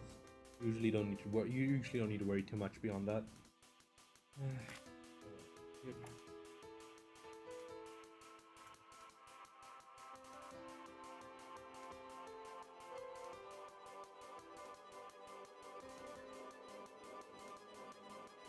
Oh.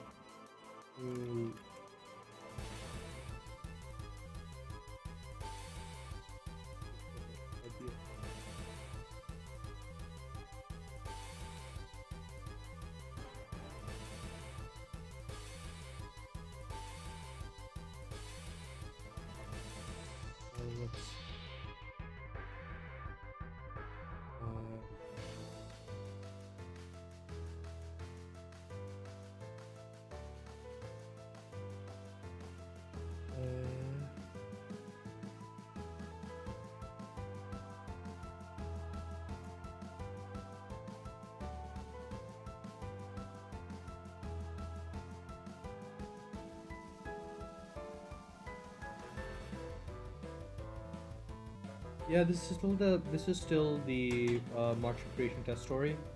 Unfortunately, March of Civilization test story. I've been what do you call it? I have been hyper focusing on it and unable to get it out of my head. So I thought I would be able to get some programming done today, but my brain said no, you're not allowed to.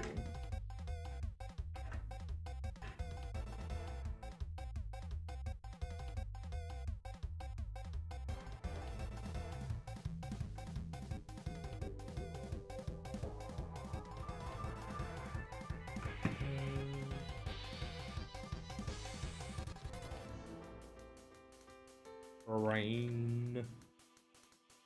Right.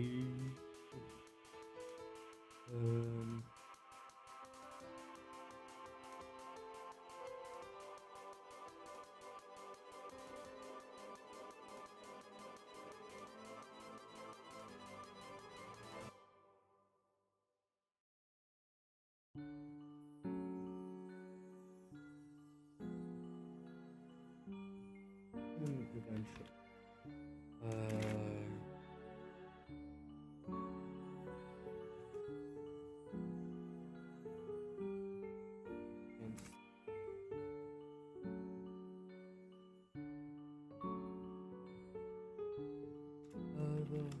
Junderven.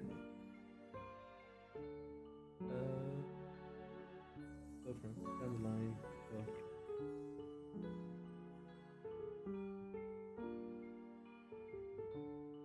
Let's see.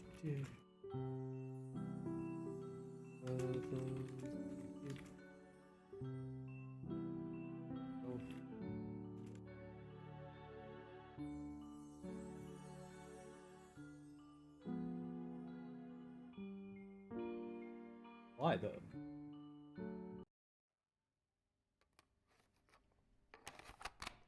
His name is literally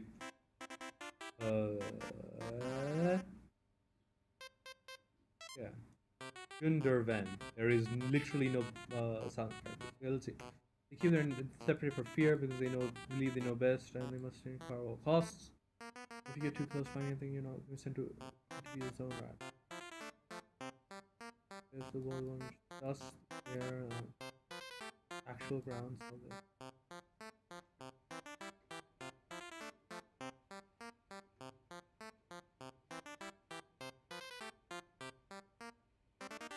Okay, that's interesting. That's interesting. The zone rats might have like more general information. It's also kind of treated as a. Is that's like a good. That's a reason why they would want to keep control of the zone rats. Is to prevent the Dustbound from getting any information that the zone rats might have collected.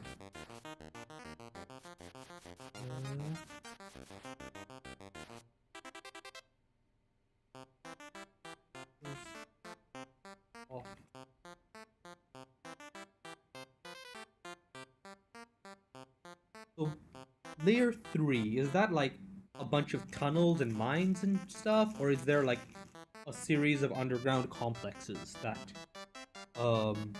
people are like the remnants of a previous era or whatever?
The layer 3 is the. Oh no, you mean the secret system of underground spaces is below layer 3.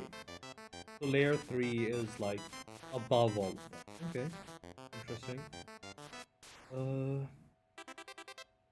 We've got like a really big Hollow Earth vibe going there. Interesting. This could be this is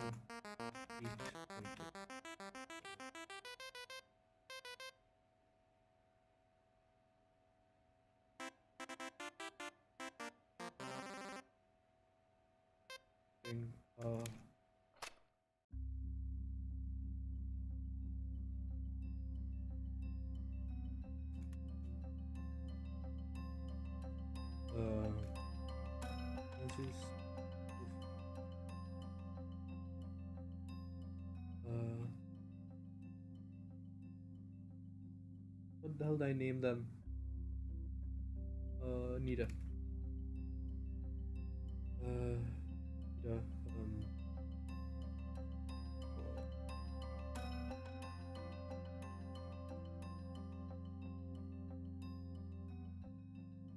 Let's see.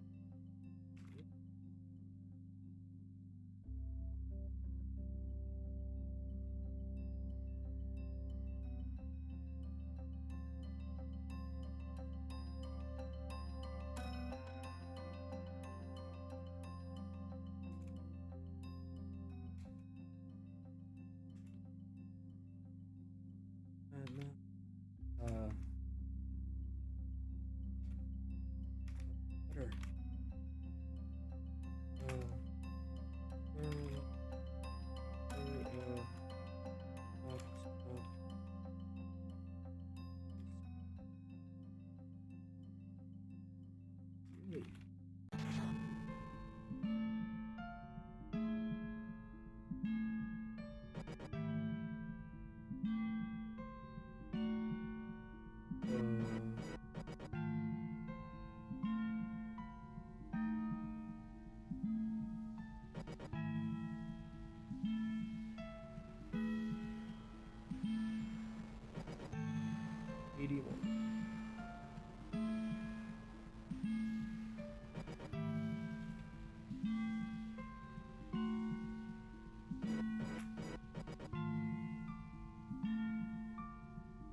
We've these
Okay, actually, not always. Oh yeah, yep, Earth, yeah. Wanted more. Okay, so like overuse of natural resources and all of that. Cool, cool. Move on.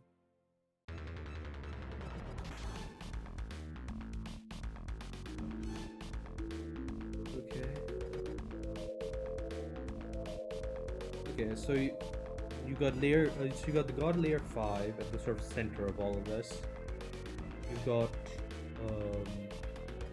so there's like some sort of magic in this universe then? Or is it like God in the mechanical sense where it's like some sort of terraforming slash nanomachine project that's like at the bottom that's covering what used to be the bottom layers of the world. It's like consuming it to produce the rest of it.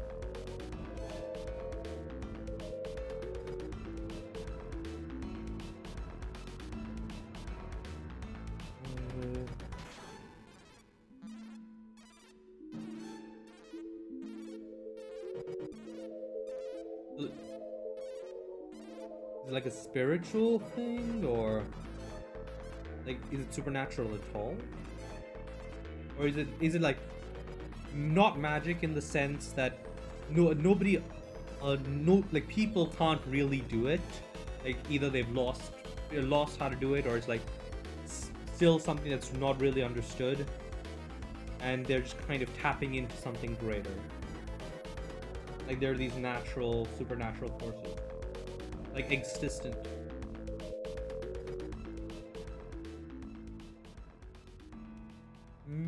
Cool.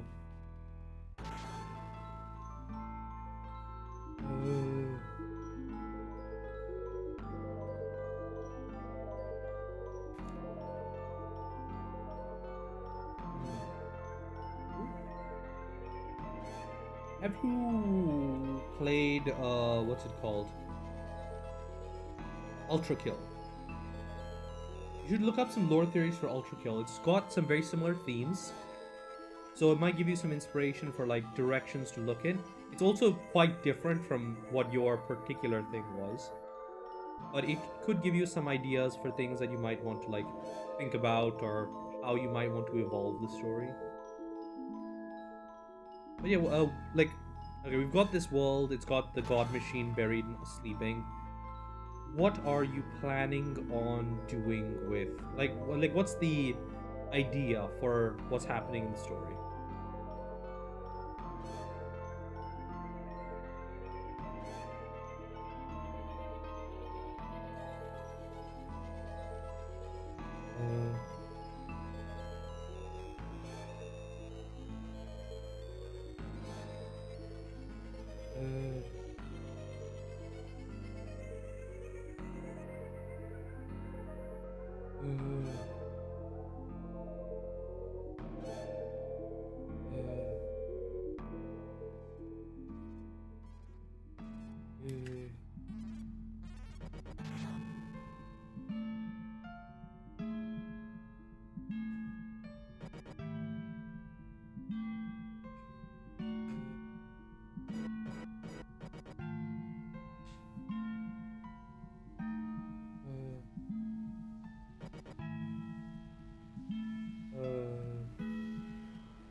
Okay.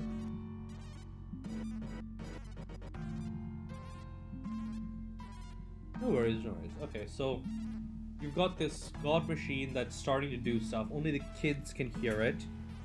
Okay, so maybe. So again, I would suggest looking at Ultra Kill. But if you were thinking of some ideas, like think about like maybe. So you can think about whether the god machine wants the world to get better or not, right? If the goal of the story is that uh, is that things are going to get better or they're going to get worse, or there's going to be like some attempt to try and save the current level of humanity. Also, do the elders know anything about the god machine? Are they like are they going down there messing with it or whatever, right?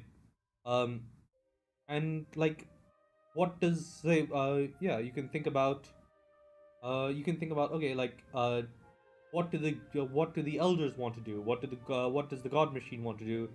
And once you have like those two are currently the major driving forces of any story you're going to write, right?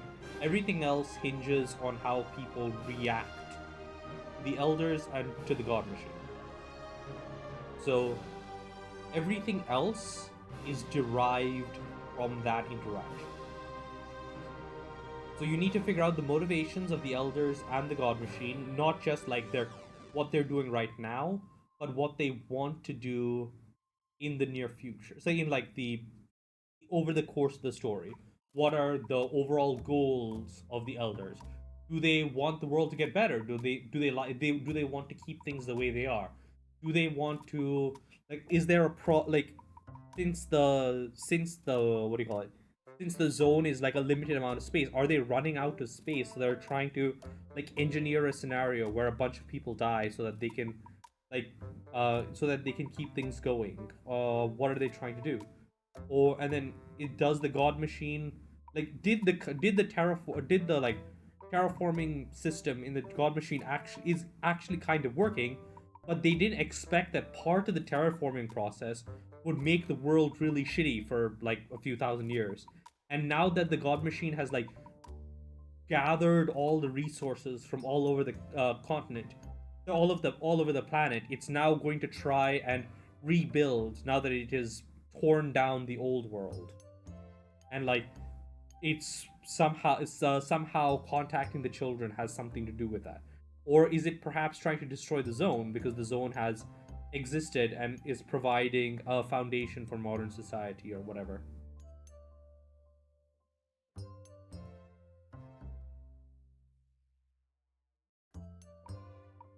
Uh,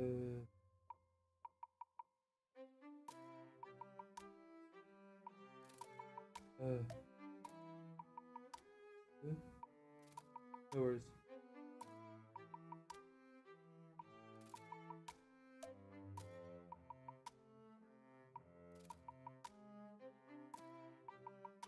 Uh, no worries, no worries. I'm always happy to help with that kind of thing. This is leading with the resource.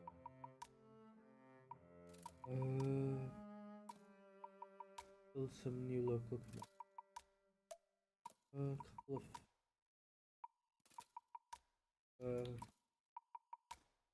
that are looking expand.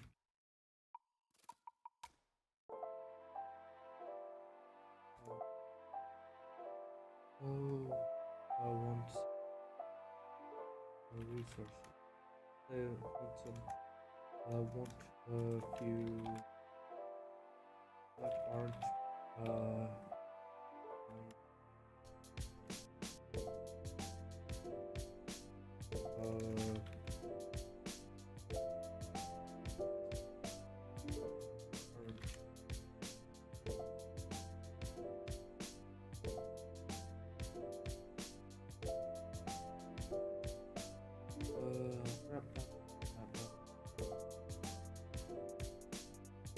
Okay, now we roll.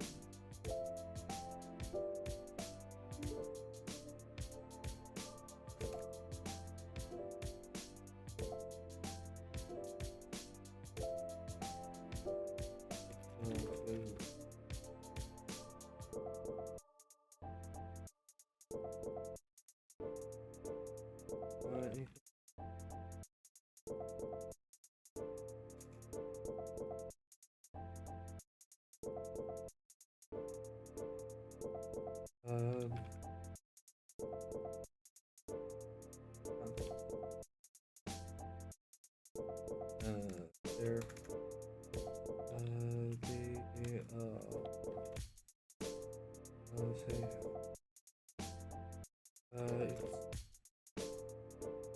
say they make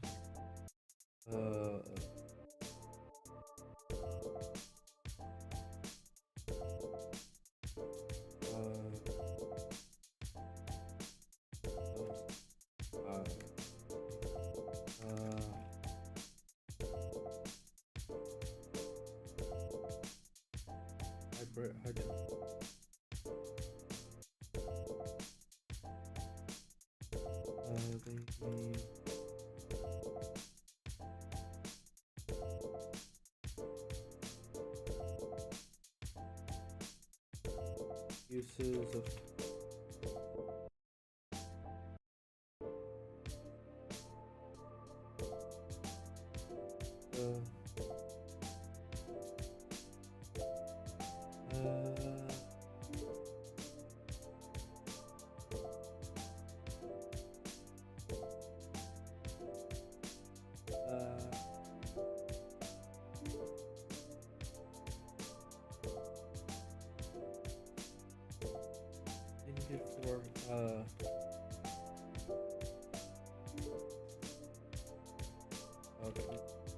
they make ice here they make ice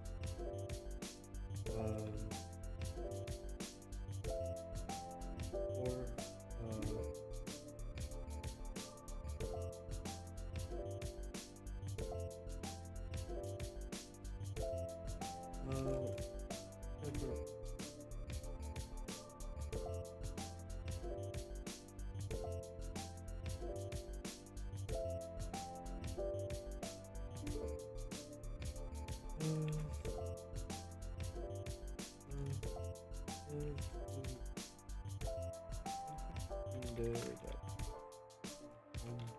heading back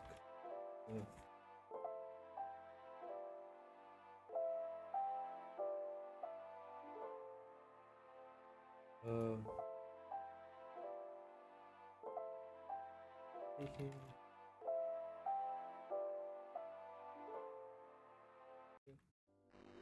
also bringing back start bringing over us add left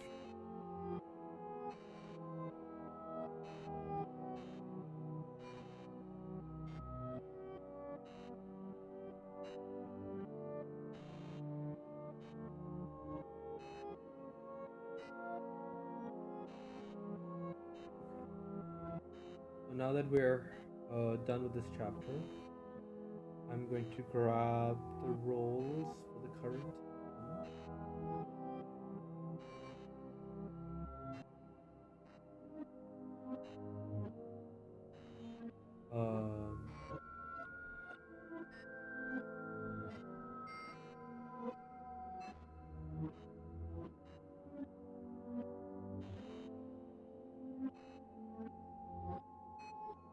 well, that reminds me, I need to go through and figure out what rolls are what. Okay. Gosh.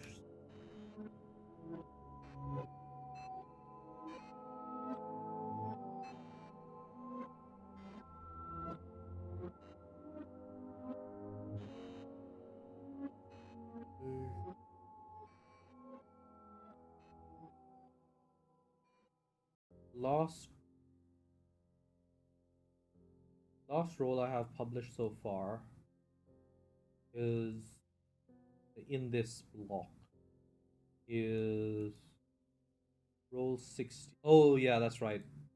It was on 8. Chapter 8.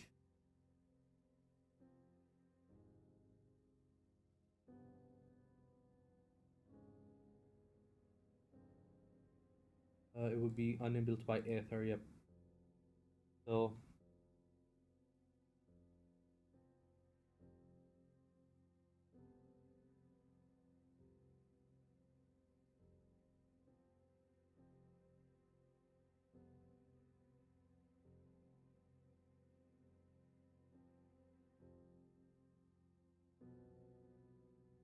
No, I'm currently just updating the roles for updating some of the formatting so that I have an idea of what everything is going to.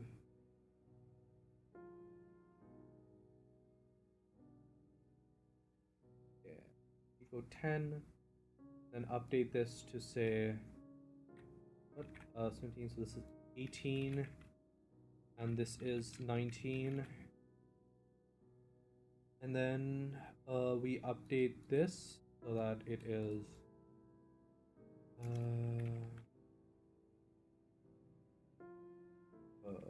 Last roll 19. Yada yada, and then we update this to say 11.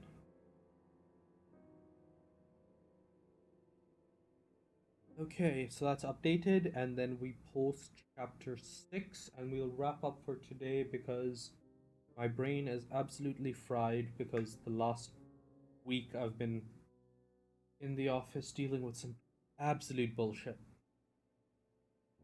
So yeah, today's stream is going to get a little bit short, mainly because of my brain failing me. I did close chapter 5, right?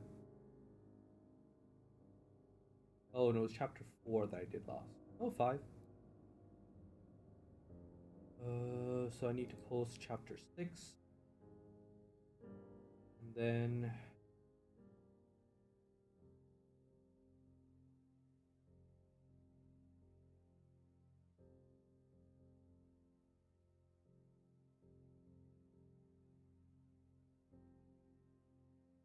blah blah.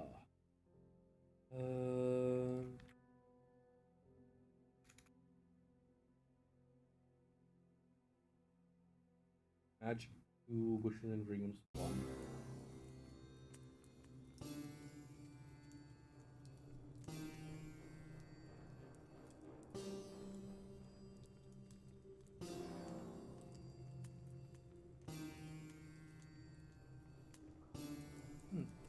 Thank you, that's really nice of you.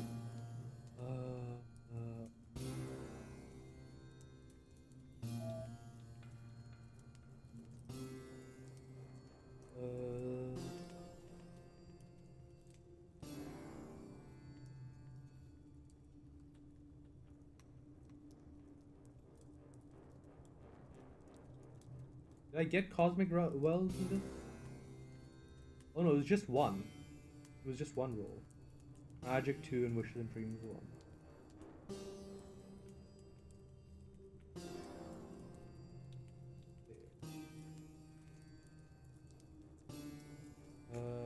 HR/HR roll.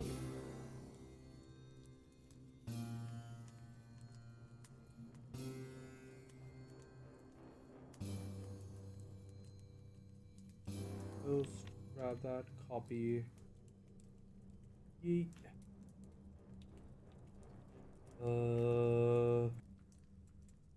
Paste. Paste. Oh god.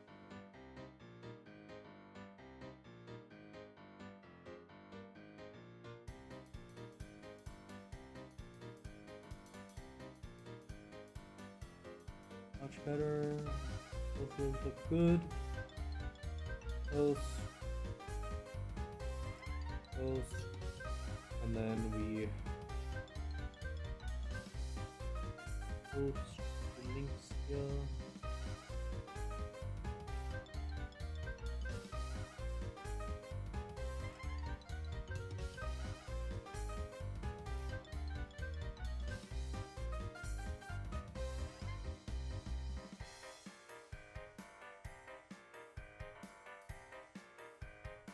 This is a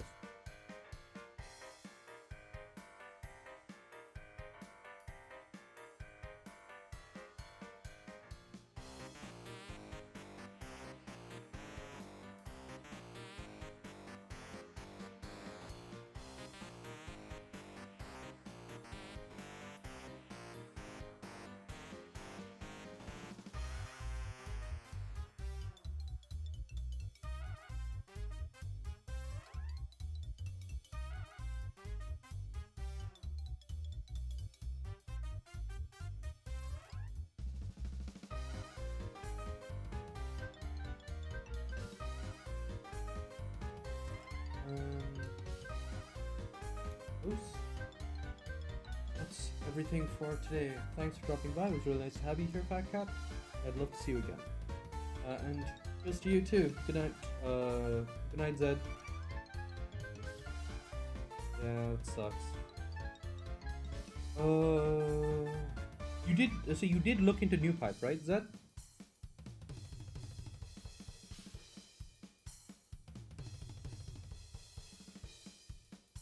Oh, sorry about that.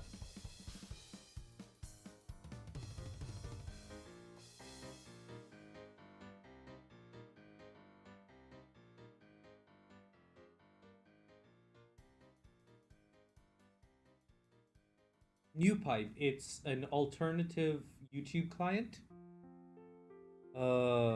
It's like a different app does YouTube, and it does like background play and stuff. So yeah. Anyways, cheers, man. Have a good sleep or whatever. Night.